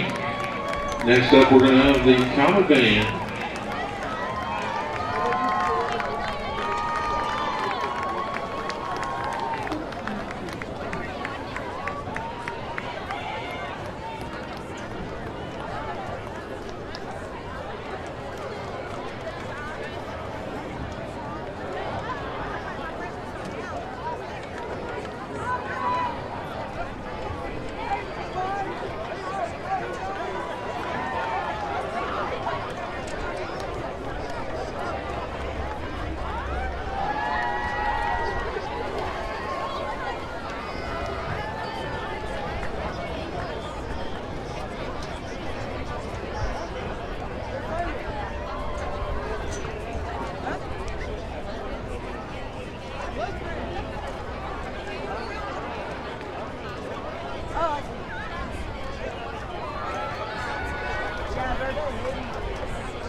Now, ladies and gentlemen, please welcome to the field the Classen SAS at Northeast Comet Band under the direction of Eric Barnes, Christian Osborne, and Nicholas Cochran as they perform their halftime show entitled Decomposers, Bach from the Grave.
The newly formed Classen High School Band Booster Club is searching for a t-shirt ad sponsor. If you know a person or business interested in supporting a Comet band, please contact band director Eric Barnes.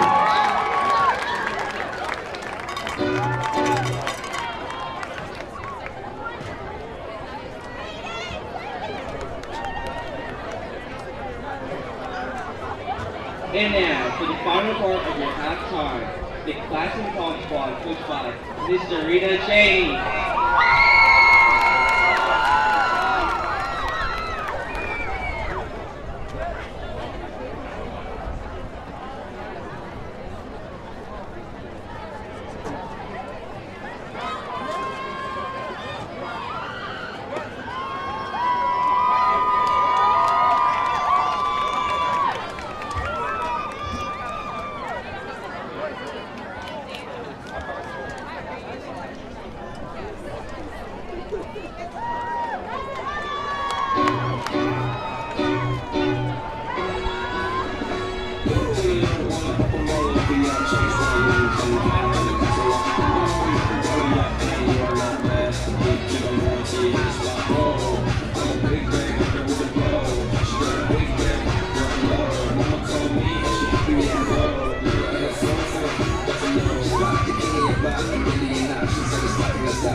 Thank you, Comet Pom Squad, for being here tonight. They will be with us all evening as well.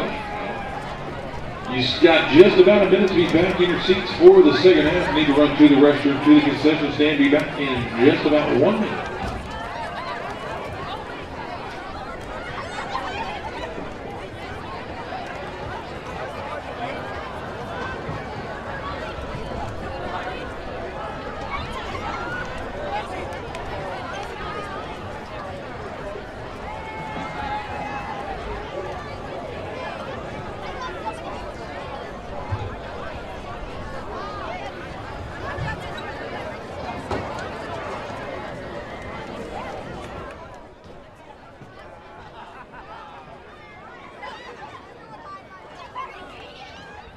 Well, we welcome you back to the field. 3 minutes left until the second half begins. I'm Grant McNew alongside Noah Kent and company. Ball game so far, 27-6. Seems very one-sided, but the Comets really woke up late in the second quarter. Wouldn't you say, Noah? Yeah, that's for sure. That last drive that they had really, I'm hoping they can put a little bit of confidence back into their offense. That certainly convinced me. It showed me that they have the talent to put points up on the board. It's just really been the mistakes so far that has kept them out of the end zone. Yeah, it's been mistakes, like you said. You've seen some costly turnovers, and not only mistakes that were directly on you, but also your ability to take advantage of the mistakes on the other side hasn't really been there. We've seen a couple. Well, we haven't really seen any dropped interceptions, but we've seen some chances at interceptions that you couldn't quite come up with it. A couple balls put on the ground that you couldn't quite fall on in time. Not necessarily because you're doing anything wrong, just because it didn't fall your way. So you come into the second half and you wonder, do things begin to fall your way if you're the Comets? And if they do, what do you see from that? Yeah, I think that's a great point. I think the play that I always am coming back to is the Patterson-Meyer interception in the red zone in that second quarter. That really put life back into into the Classen SAS crowd. It was looking pretty bleak, to be honest, if you were a Comet faithful. But it showed me that even the most perfect games that the Patriots can pitch, there's still going to be 1 or 2 or 3 or even 4 opportunities to take advantage of. And so just that interception put them on track to have points on the board right now. And so I think you just have to keep on doing what you're doing. Keep on doing what you're doing. Things haven't fallen your way, but the odds are is that they will. And even if things do fall your way, like we had that muffed punt, the first offensive possession for the Comets, even if that does go your way, you have to take advantage of it, because those opportunities are going to come few and far between as the clock ticks down. Yeah, no, I couldn't agree more with you on that one. And, like you said, you have to take advantage of the opportunities in front of you, but also you're going to have to start creating some more of your own opportunities. The offense has stalled out time and time again outside of that final drive you saw, in which they finally took advantage of the OKC defense, which we've seen to be porous. We've seen holes open up both on the outside and on the inside. It's just been the Comets always seem to find exactly where the defense is, which sometimes you say, oh, the defense really sees the ball well and is swarming, but that just doesn't feel like what's going on. A lot of the times it just seems like, for lack of a better term, the Patriots got lucky. Yeah, I think that's a fair observation. I mean, obviously, if you're the Patriots, you want to chalk it up to talent, but you can't deny there's been things that have just fallen your way. There have been fumbles that probably half the time aren't fumbles. There have been interceptions that tipped up and got caught, right? Or maybe didn't get caught if you're on the Patriots offense. And so if you're the Patriots, obviously you're coming out and you recognize that, but you still have a 21-point lead. And so this is your best chance to get your first win of the season. This is what you have to take advantage of a pretty great first half and follow that with an even better second. Well, we're just about set for the second half of play. OKC Patriots lead it 27-6, 21-point difference. The Patriots will receive to start the second half, which is a big deal here in this situation. Every possession matters just a little bit more in this second half, given the circumstances of the score. We got to see some halftime festivities, didn't we, especially on this homecoming night. Usually you get a band, maybe a dance team and cheer team. Yeah. Tonight we got all of it. We got all of it. All of it. We'll see what the second half holds. Here. Comets start on defense here in the second half. At Moses F. Miller Stadium. By the way, congratulations to Trevor and Izzy. Homecoming king and queen.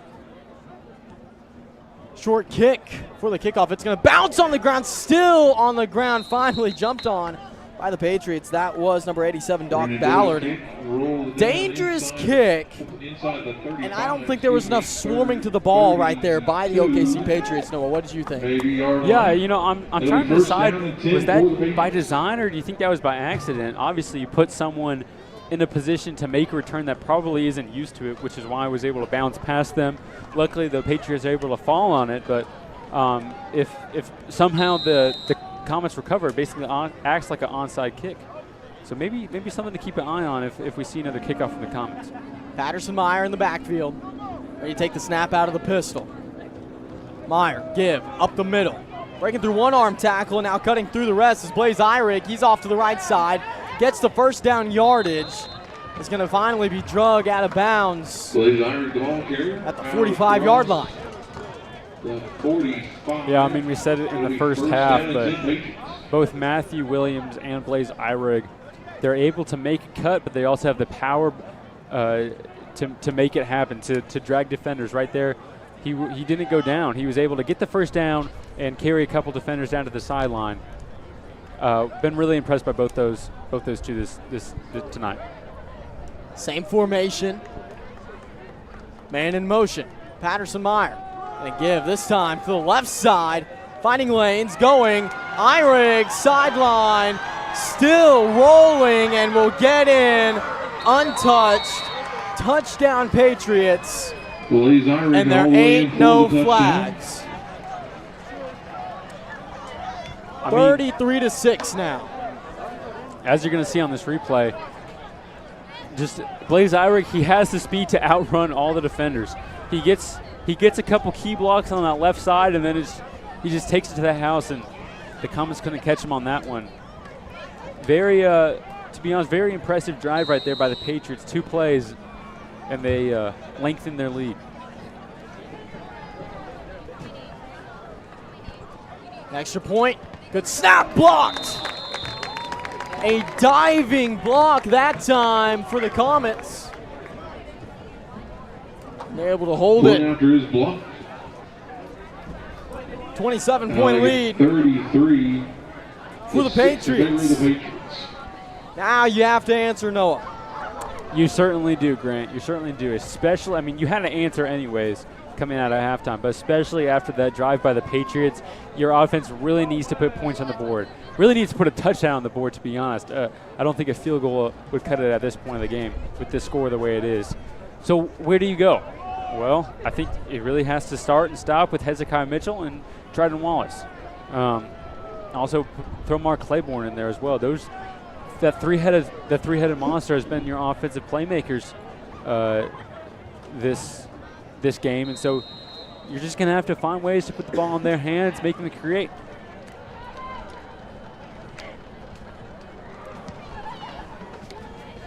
Deep kick picked up. This time it's going to be Claiborne. Mark Claiborne to the right side, nearly cut through the hole, but he's going to be brought down just past the 30-yard line.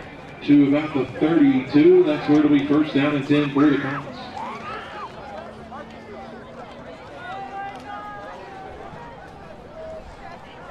You know, one little wrinkle that I would definitely be aware of if I'm the Patriots defense right now is that wildcat formation. Obviously, they had some success running it, but on that last touchdown pass, it actually came from Mark Claiborne, who was like I said, in the wildcat formation. So something to keep an eye on if you're the Patriots defense. Maybe something to take advantage of if you're the Classen O. Now the give around to the right side. That time it's Dryden Wallace. He might get 1 or 2, maybe. Blaze Eyrig makes the tackle. You know, even though you only get 1 or 2, I don't mind that play call there. Obviously, you saw the Patriots do that in the first half, and they had a lot of success with that play. Even though it goes for short yardage, it gives the defense something to think about. Maybe you fake it to him next time, then you give the ball to the backer as he goes up the middle, or maybe you fake the touch pass, and then the quarterback keeps it, or the person in the wildcat formation. So good play call right there. I don't mind it. They just need to make sure they snap it right here because they have 2-1 on the play clock. Give up the middle. That time, Claiborne again, and he's going to get a good gain.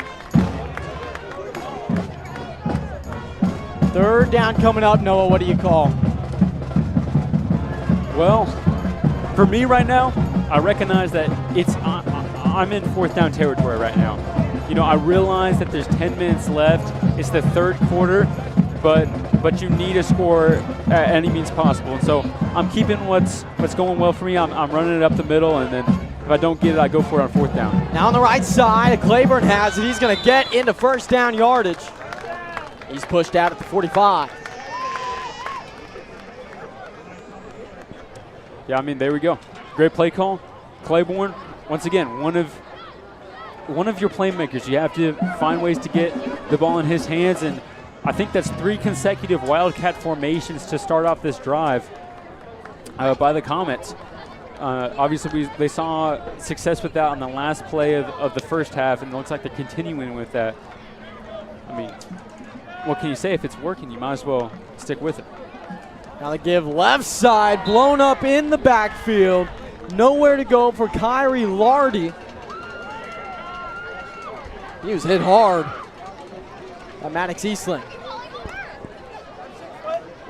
So negative plays are going to be something that, I mean, obviously every offense has to stay away from, but especially going to be the Classen SAS offense. in this second half. You haven't really been able to consistently get positive plays, and so having negative yards just puts you even deeper in that hole. And there we go. That's how you're going to have to climb back in this game. Obviously, you get the offside penalty. I think that's maybe the third or fourth one that we've seen from the Patriots this evening. Gets that free yardage back. Obviously, had that negative play, but the Patriots' mistakes, they give it right back. I think it's about 3rd and 12, 3rd and 11 now. Puts it, at least makes it more doable if you're a Comet. Yeah, 2nd and 11 here. It's the Comets going to take themselves up the middle. Mitchell, popped in the face mask with the crown of a helmet. Yeah, I think that was Blaze Eyrig too. He gets a touchdown on the offensive possession that comes in, makes a big hit. Now the Comets in 3rd and 8. Once again, you have to recognize this is 4th down. You do not have to get all the yardage on this play. If you can make it a 4th and 2, 4th and 3, you've shown ability to get those short yardage plays. Excuse me on that carry. It was not Hezekiah Mitchell. I believe it was still Mark Claiborne. Now a shift on the offensive line. Claiborne drops back to pass. He's got a man coming back to it. Nearly intercepted. It looked like Lyle Eddins thought he had it, and an underthrown ball was a story right there. Receiver was open. You know, I don't totally mind that play. Obviously, that's the play that they got a touchdown on the previous offensive possession in the first half. But right there, I wish there was maybe a safer throw that you could make. Now puts your offense in 4th and 8. I don't know. I'm trying to decipher if they're going to punt it or not. Well, Triton Wallace had his man beat. They're going to punt as they bring out Brandon Doe, but Triton Wallace won the route. The ball was just well short. He had to come back to it. Whistle blows. Delay of game going to be called. Maybe fortunately as that punt went nowhere. Rare missed punt from Brandon Doe, so we'll get another shot at it. Maybe better. He was so rushed running out on the field. No time.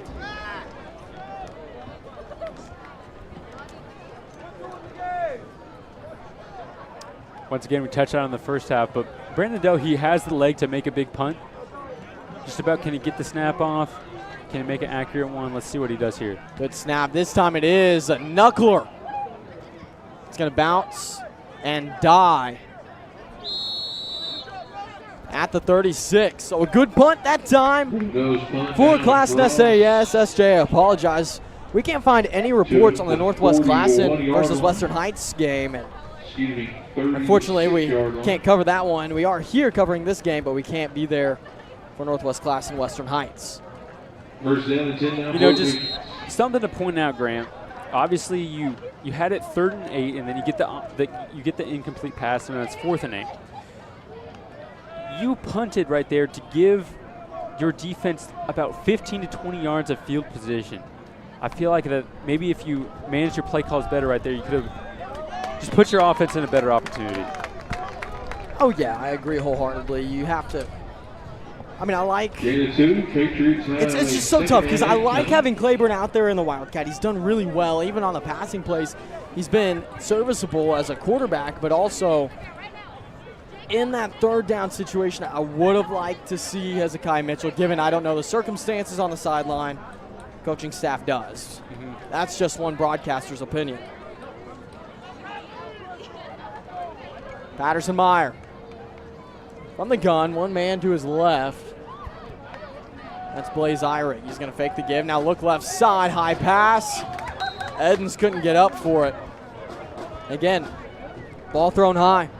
Yeah, that's exactly right. That's been a reoccurring instance right now from Patterson Meyer. All right, well, the defense forces a 3rd down and 8. This is where you're going to have a stop. The defense for the Patriots, they had a 3rd down and 8 this previous offensive possession. They were able to force a punt. The Classen SAS Comets, they're going to have to do the same. 3rd down and 8. Whistle blows. Timeout called. OKC Patriots. Timeout, Patriots. We'll take this one with them, step away, and be back after these messages. Everybody loves spending fun money. What would you do if TTCU Federal Credit Union gave you $200? Maybe something fun for someone else. Or something for you and your bestie. Now you can earn a $200 bonus just for opening a new TTCU checking account with direct deposit. Now that's fun money you can really enjoy. TTCU Federal Credit Union. Life is better in balance.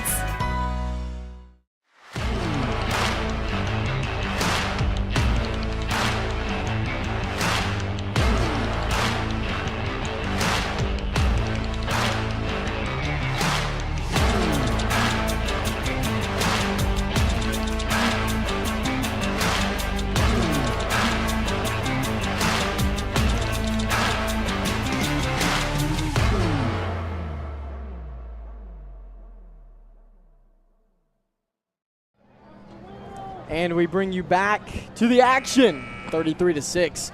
Oklahoma City Patriots looking for their first win of the season. Classen SAS looking for any opportunity to get back into this one. Ended the first half really well. Since then, Patriots have had their way. 3rd and long. Meyer drops back. He's going to look right side. Beautiful route. But down, maybe short as Jacob Duddleson. They're going to give him the first down. The comeback route was excellent. Excellent is a great way to describe it there, Grant. Jacob Duddleson, he goes out, then he stops, and I think his defender actually touched grass on that play. Great route by Duddleson. They get the first down. They keep the drive moving. Yeah, Kyrie Lardy out on that far side. Couldn't hold with the comeback. I believe he was looking maybe for the post route. We've seen a lot of that from both sides, or maybe even a corner, but instead, quick comeback. Now Meyer, the give, up the middle, Eyrig. Gonna be brought down. Good gain. Oh, and he's gonna take a knee to the face mask right there. I don't know if you caught that. It wasn't Eyrig, it was Matthew Williams, but interesting. Hey, let's have a vote in the live fan feedback. Actually, no, why don't you introduce the vote? Yeah, so on that previous timeout, we were having some discussions. Obviously, you know us as the guys behind the mic, but I assure you we are human. We are human at heart. And so we had a little brief discussion among us. What are we going to eat after this? Do we go Cane's or do we go Whataburger? Cane's or Whataburger? I don't know. I'm 50-50 right now. I'm definitely down for the Desmond Williams throws his hands in the air. He doesn't know either. He doesn't know either. 2nd and 25 after the penalty. Chris Mitchell says, let's go. CSAS, yes, I agree. Boy, and that play blown up in the backfield. Tossed back to Meyer. Patterson Meyer now with space. Cuts through, and they're going to say he was down in the backfield. Oh my goodness. What a play. That was nearly a career highlight reel play on the other side. Instead, 3rd down. Bryce, I will need to see a replay of that.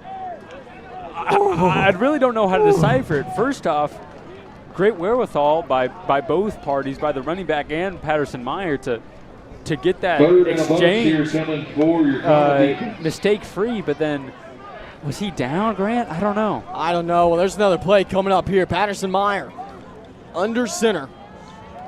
Oh, he was not down. Now the give to the left side. It was a quick screen pass. Open man. Edens with all kinds of room along the sideline. Lyle Edens sheds a tackler, breaks through another. Tightrope act and into the end zone. Touchdown Patriots as Lyle Edens puts on a Houdini act. I cannot believe he stayed in bounds. Wow, those both back-to-back crazy plays right now for the Patriot offense. I mean, it's got to feel good coming after 4 straight losses, but you kind of just feel for the Comets defense now. Look at that. Extra point coming up. Classen SAS jumps early, but yeah, look at, man, the stiff arm. I really do believe he stayed in bounds too. I do believe that. Wow. Extra point coming up. After the penalty against Classen SAS, they will inch closer to the goal line. You'd think they'd want it to be enforced on the kickoff if they're still going to kick it, but regardless. That one up is good, and will extend the lead by another point. Desmond Williams, what are your thoughts on that drive? Grant, that was an interesting 2 plays. I will say the first play being that toss back to Patterson. I mean, what a heads-up play. I mean, they called him down. That is arguable, but it happens. And then, of course, the second play, the screen play, and just the receiver making a heck of an effort. And unfortunately, Classen with a little bit of a poor pursuit there. And you know what, that happens sometimes, but it's like we've been talking about a lot. You got to go with the next play mentality, and you got to get back in it. Thank you, Desmond, for that. Now we'll get ready for the kickoff. Late addition to the team for Classen SAS. Now deep kick. That one is going to get down shy of the goal line and die at the 4-yard line. Finally picked up by Classen SAS. Kyrie Lardy let it sit for a moment. Finally scoops it up and won't reach the 15-yard line. He'll get to the 14. We have a Whataburger vote, it looks like.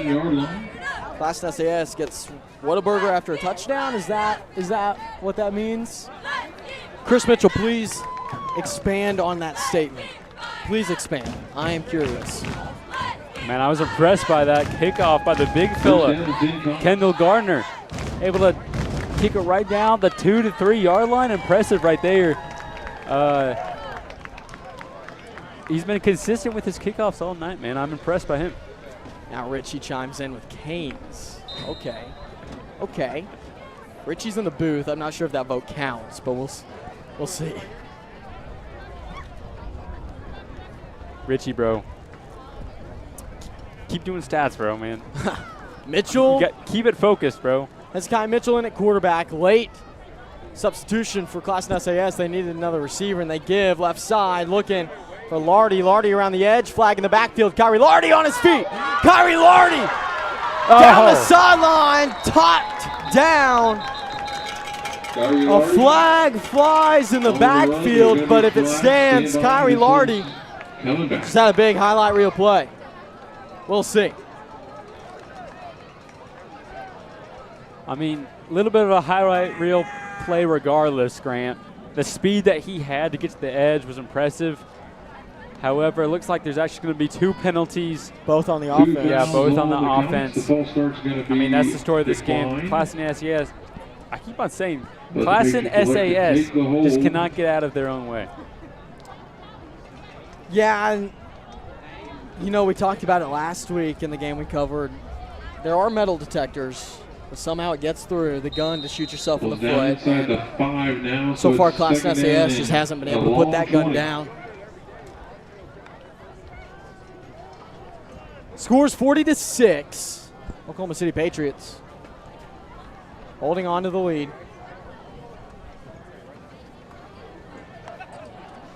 Now the give by Mitchell. Down to the left side, not much doing. And the place has kind of lost its buzz a little bit as this game's gone away from Classen SAS. Oklahoma City Homeschool looks like they might be closing in on their first win of the season, but hey, it's still the third quarter. Not quite time to call it. Yeah, and that goes back to your short memory key to the game. You know, even though you're down by 34, there's still wins to be had, mental wins, maybe even pride. You know, you're playing for pride, and there's still potential to bring this one out. There's very minimal room for error. A quick pass to the right side will go, but not very much.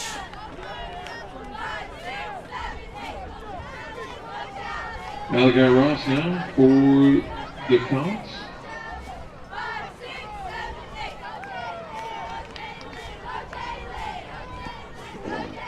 So 3rd and 15 now after that play.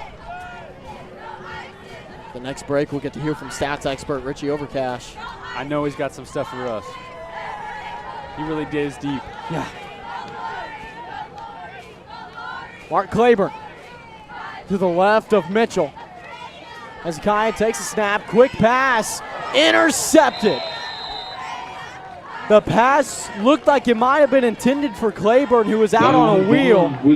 Mitchell sends it like it was a quick stick, and it's picked off, headed the other way in the red zone. Richie, what do you have about that? Well, that pick was made by Dwyon Vaughn, which, by the way, sick name. He now has 2 tackles, a tackle for loss, an interception, and a forced fumble on the day. But the biggest thing about this game that I really want to highlight is Classen SAS is averaging 2.57 yards per carry compared to, as a team, the Oklahoma City Patriots are averaging 12.46, almost just barely not 10 yards per carry difference between the two teams. Give up the middle is fake. Now Meyer to the left side, in trouble, tripped up. He's going to lose quite a bit. It looks like he might lose 6 or 7. Thank you, Richie, for your words of wisdom and experience. 9, I think. Second down, 19. Now the OKC Patriot faithful getting a little into it as the band picks up. Second down and 18 coming up.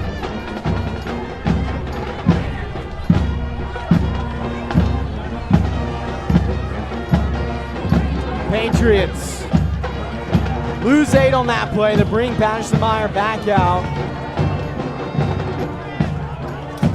The Comets need a stop, to say the least. Pressure, right side, open man towards the end zone. The pass that time was right where it needed to be. Patterson Meyer, a beautiful pass, couldn't be brought in. Yeah, great look right there by Patterson Meyer. Really good ball as well. Really stood it into the corner of the end zone. Unfortunately, just unable to hook up with the receiver. I mean, now you're facing a 3rd and 18. My advice to the Patriots offense, don't do anything crazy. Don't do anything crazy. You have a 34-point lead. Don't throw a pick 6. Don't provide a scooping score. If you have to kick a field goal, I think that's just fine. One timeout called on the field. I believe we'll take a break and stuff. We'll be right back after this. You're watching OKC Public School Football on the Call Sports Network. Everybody loves spending fun money. What would you do if TTCU Federal Credit Union gave you $200? Maybe something fun for someone else. Or something for you and your bestie. Now you can earn a $200 bonus just for opening a new TTCU checking account with direct deposit. Now that's fun money you can really enjoy. TTCU Federal Credit Union. Life is better in balance.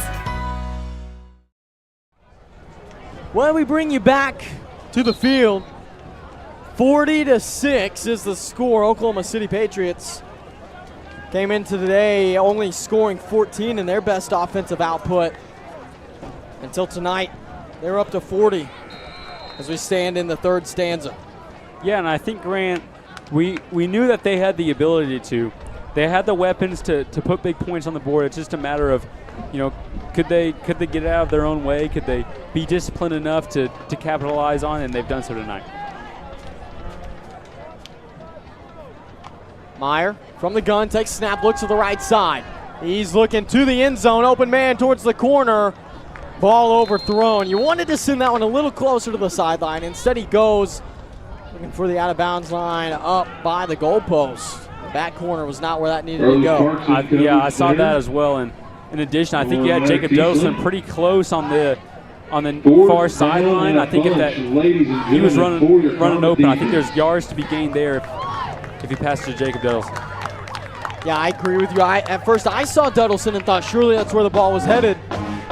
Instead, he went for the big shot. Now on 4th and 18. The Comets with a chance to maybe grab just a tiny bit of life on this 4th down. Meyer looking, pressure, he's got to roll to his right. Patterson Meyer still alive. Meyer still on his feet, sends it to the end zone. Overthrown, incomplete. The Comets will take over. They will take over right there. 1st down and 10. Comets dodge a bullet right there. I think there was actually multiple receivers open in the back of the end zone. Instead, they're going to get the ball back right around the 20-yard line or so. The offense gets a chance to put another touchdown on the board.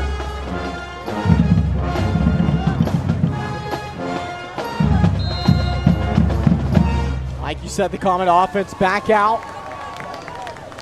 Another score would be big if you can get it before the end of the third quarter. The clock in the stadium says 7.8 left.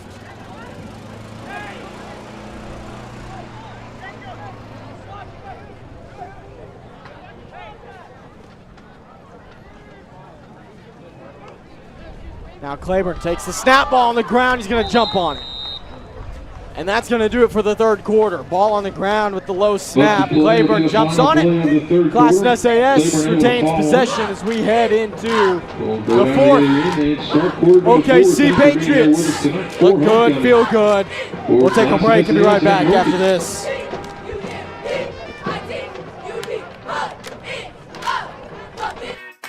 Everybody loves spending fun money. What would you do if TTCU Federal Credit Union gave you $200? Maybe something fun for someone else. Or something for you and your bestie. Now you can earn a $200 bonus just for opening a new TTCU checking account with direct deposit. Now that's fun money you can really enjoy. TTCU Federal Credit Union. Life is better in balance. And there is a Comet on the cheer team. Look at that, that's awesome. How often do you see stuff like that? Not very often, man, and I think I saw another one walking around here somewhere. It's nice to see that, you know, even though that your team may be down, multiple touchdowns, you still got spirit. You're still cheering it on. Props to the cheer team, props to whoever's in that comment. Well, the Patriots well in control.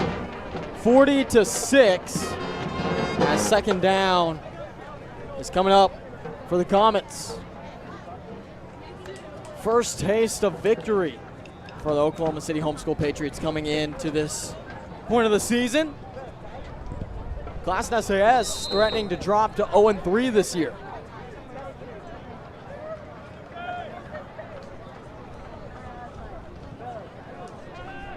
Clock rolling here in the fourth quarter.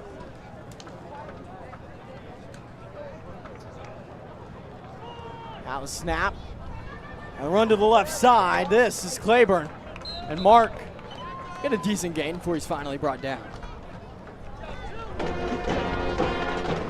Mark Claiborne will keep it. I think the way that the Comets approach this drive will tell me a lot just about really where I think their season's going to go, their trajectory. Do they still want to get better? Do they still want to put a touchdown on the board? Are they still going to be doing everything they can to whittle down that lead, or are they just kind of going to mail it in the fourth quarter? So far, I'm impressed. Looking downfield, Claiborne sends it away. Sideline, got him! Got him! Triton Wallace! Left side, goodbye! Touchdown, Comets!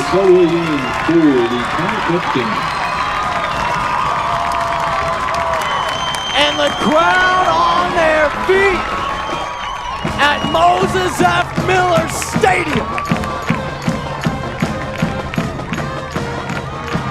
Once again,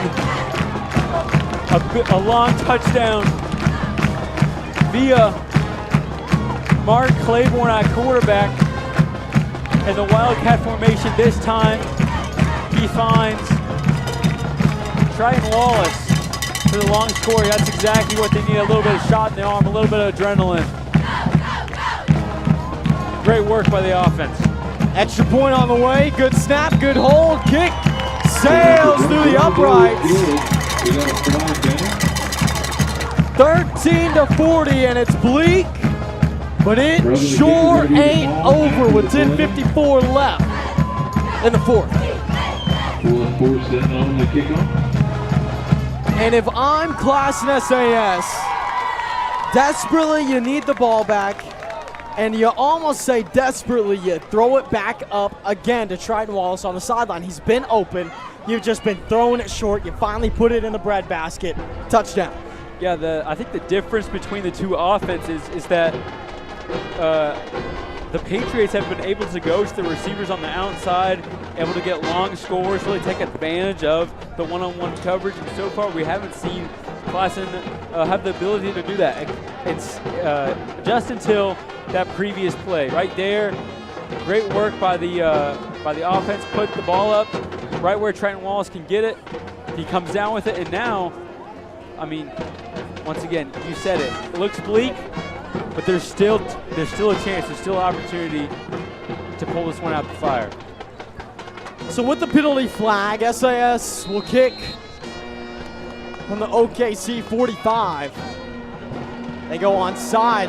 Patriots somehow weren't ready for it. Ball still down, but it looks like Oklahoma City Homeschool got on it just in time.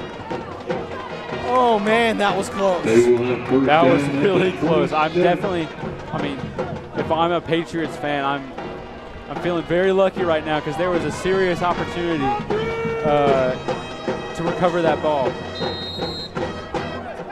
Now if I'm the Patriots, I'm just going hand off, hand off, hand off. I have a comfortable lead. Now my main goal is to chew the clock down. And now it looks like we have a different man behind center.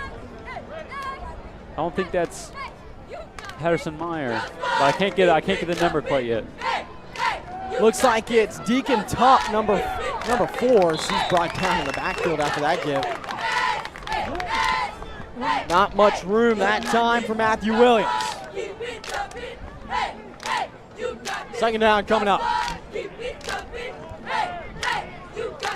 The question is, if you're Oklahoma City Patriots, how conservative do you play call right here? Yes, you have a pretty big lead, but also you just saw quick strike ability from the Comets.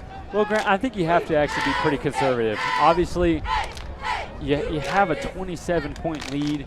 There's no reason to try to put that in jeopardy. Boy, late pitch, Matthew Williams to the right side. Williams, good blocks downfield. He's going to get a first down. Well, you talk about you got to be conservative, but that time, Deacon Tupp played a little dangerously with that late pitch. Yeah, for sure. But you know, I'm comfortable with that because it seems like that's something that you've practiced before, and you're not trying to create something unorthodox or something that you're not familiar with. So I don't mind that call, and obviously you get it to one of your backs, and he's able to just do the rest. First and 10. Tupp takes a snap. He's going to throw left side, incomplete. Lyle Edens is coming in for the jailbreak. He's going to fall incomplete. Clock will continue to roll. Yeah, and whenever I say you have to play conservative, I don't mean you QB sneak it every time or you just take a knee, but making it easier on your quarterback to make the right reads, like that jailbreak screen or that pitch, maybe running the ball now and again. You really just want to make sure the clock's moving. Now the give, up the middle. Williams will be brought down after a gain of 5, maybe 4. Matthew Williams, the ball carrier. 3rd and 6 now. For the Patriots. Third down and 6. The OKC Patriots. As we tick under 8 minutes left in the ball game. OKC Homeschool feels like they've got this one in hand. Oh, that pass was backwards. Ooh. They will call it incomplete. It was a backwards pass, a little extracurriculars going on in the secondary. Referee just says, hey, cut that out, please. I don't want to deal with that. Am I crazy, or did I see a backwards pass there? That definitely went backwards. Yeah. Make it fourth down. That should be a fumble. I thought it was going to be a design bounce pass into the double pass. I've seen it before, and it works well. I think the Patriots got away with one right there. Now they have 4th and 6. Now go for it. May see a quick kick here from top. We'll see. 4th and 6. No, they're going to let him go for it. Pass over the middle, dropped. It was a good pass. Would have been a first down. Maddox Eastling unable to hold on to it. Classen SAS will take over in plus territory. SAS takes over. Hey, Richie, what do you think about the current situation? There's not much left in this game. I think at this point for both teams, a lot of backups in for the OKC Patriots, and I think still some starters in for Classen SAS. It's about pride. It's about showing your coach that you're willing to come out here and play hard, no matter what the situation, no matter what the score is. I think that it's very important to see guys, play hard at this point in the game. Yeah, I think that's a great point, Richie. I mean, we saw the Patriots get blown out in the first game of the year that we covered, but now look at them. Playing well, they've got the lead. Well, again, looking deep. That time there was safety help. The ball would have been in the right spot. Had Trine Wallace continued to keep running, but seeing the defense in front of him, he thought it might go back shoulder. So with the safety help, Wallace unable to make anything happen. On the right side, maybe you look opposite direction. 5:40 left and counting in the game. The Comets don't have much hope here. Now they look to the right side. Claiborne brought down for a loss of 1. Plays like that surely don't help. Timeout called by the Comets. Well, now let's hear from Desmond Williams. Des, what do you think about the final moments of this game coming up? Well, I think Richie had a great point. I think at this point, for the Classen SAS Comets, it's about pride. It's about putting those guys out there who really wants to play, who really wants to play the game of football. It's a privilege to play this game. I've been blessed with the opportunity to be able to play at the college level. So just being able to have the athletic ability and the desire to play football, it's incredible, and I think the coach really wants to figure out who wants this and who really wants to be out here. Yeah, and I'm glad that you brought that up because that's something that we saw in the first game that we covered.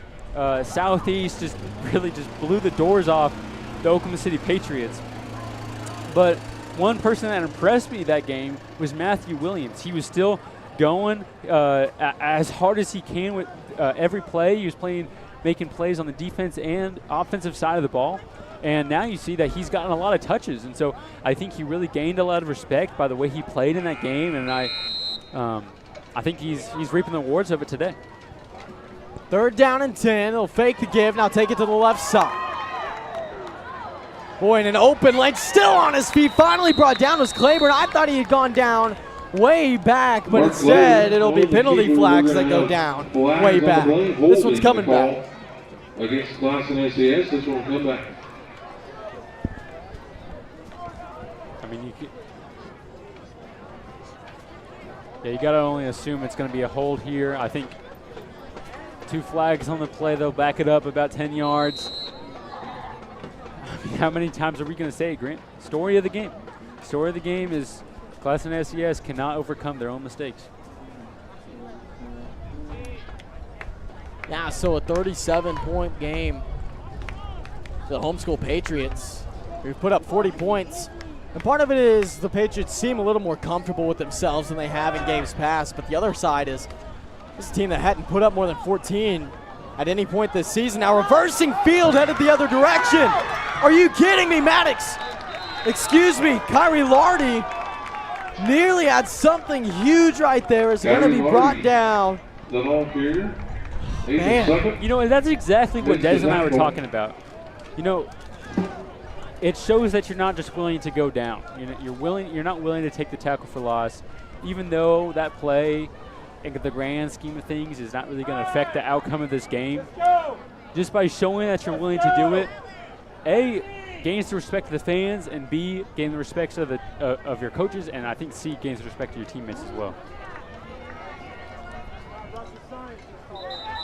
So Mark Claiborne still out at the quarterback position as another timeout's called by Classen Fans, SAS. we ask that you stay off the field of Oh play man, I tonight wonder, at the do you conclusion think of this Richie game. has any stats ready to go for Unless us? you are a What do you player think, or Noah? Do you think he does? staff, we ask that you I would stay imagine off the so. Let's field see. and to enter the field of play, threaten the health and All right, safety so of everybody involved. my player of the Thank you game, for I'm your announcing it a little early, cooperation. is a friend of mine, Lyle Edens, and I promise this isn't bias.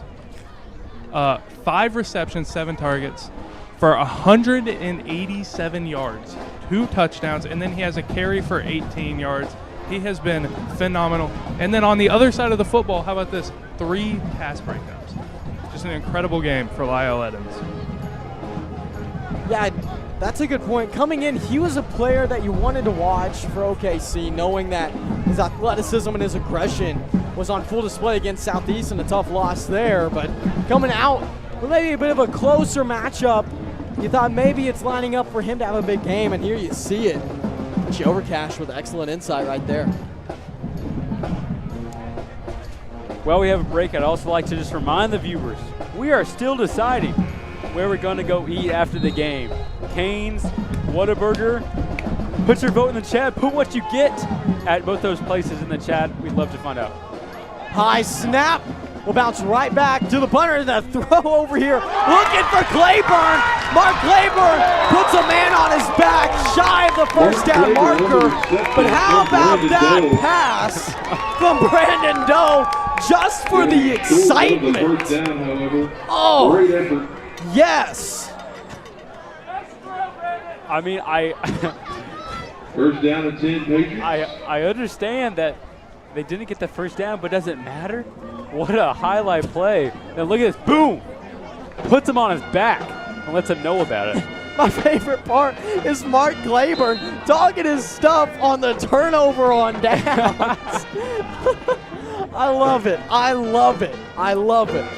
First and 10 Patriots. A highlight play is a highlight play, Grant. You're exact. It's going to be on the highlights for next week's pregame. I can tell you that right now. Oh, man.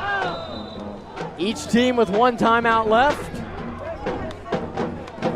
Whistles blow. Offsides to go against the Comets. This one against First the down, Comets. good.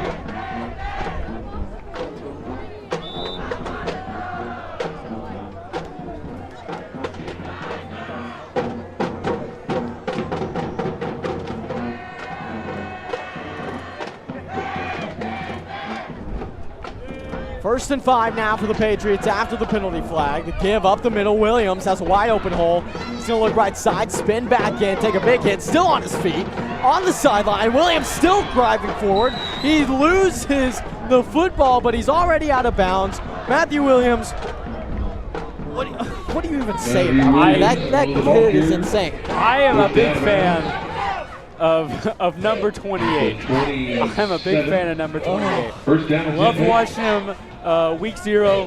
Loved watching him in this game. I mean, I really don't know how he's able to stay on his feet. Impressive play right there by Williams. Man, and a great lead block as well by number 13, J.J. Brooks. Yeah. Look at that. Yeah, he's still just driving, and he got there. Now they give to Williams again, left side. Williams cuts upfield, big hit, still on his feet. That's the thing, his low center of gravity is on display right now. Several Comets teaming up for the tackle on Matthew Williams. He just likes to run. Plain and simple. I think that's a pretty good trait if you're a running back. Yeah, you're probably right about that. He was meant to play the position. Second down and 4, under a minute and a half left. Comets won't be able to get back into this one. They're going to end up dropping to 0-3 as the Patriots move to 1-4. Now the pass left side going to be dropped in the backfield. I think that one they called a fumble. At this point, doesn't really matter. We're under 1 minute left. Under a minute to play now. And the Patriots now working with 3rd down. Might let this clock roll down before they snap it again.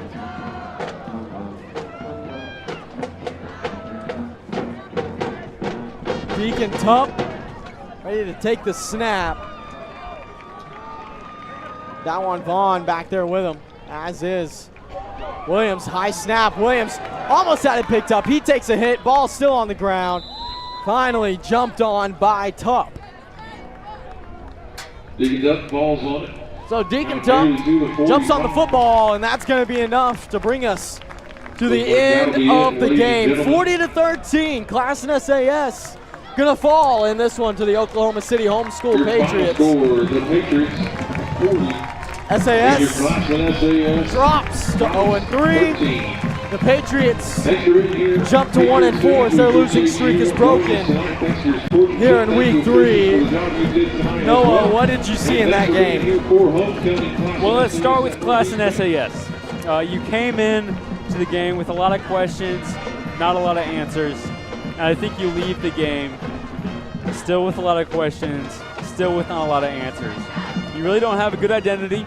I mean, you had some success with the run game, but a couple plays with the pass game, but overall, just discombobulated if you're the Classen SA offense. And then if I'm the Patriots, you know, you were winless coming in, but now you've sniffed victory, you've taken a bite out of it, you've had the appetizer.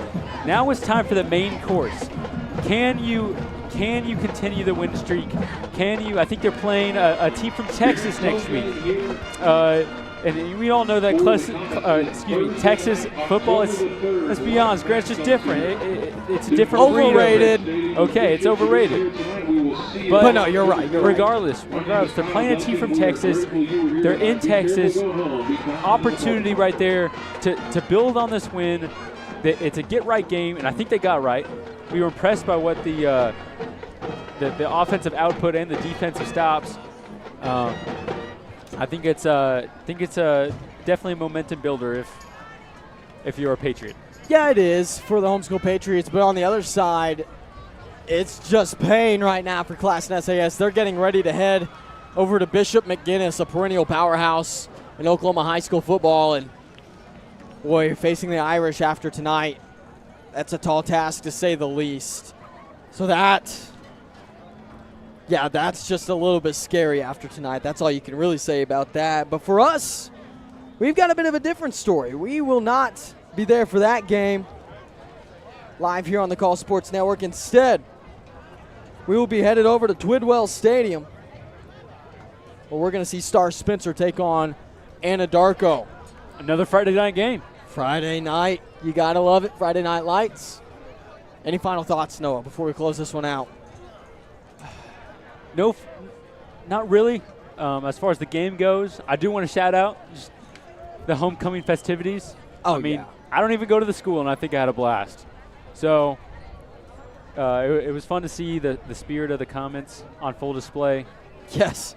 Yes. But, you know, I think it was a well-fought win for the Patriots and a learning experience for the Comets. Well, I think that's going to do it for us tonight here at the Call Sports Network. It was a pleasure to have you along. Thank you for hanging with us through the duration of this one. For Noah Kent, Desmond Williams, Richie Overcash, and Bryce Burns, I'm Grant McNew saying good night, and we'll see you next time. Everybody loves spending fun money. What would you do if TTCU Federal Credit Union gave you $200? Maybe something fun for someone else. Or something for you and your bestie. Now you can earn a $200 bonus just for opening a new TTCU checking account with direct deposit. Now that's fun money you can really enjoy. TTCU Federal Credit Union. Life is better in balance.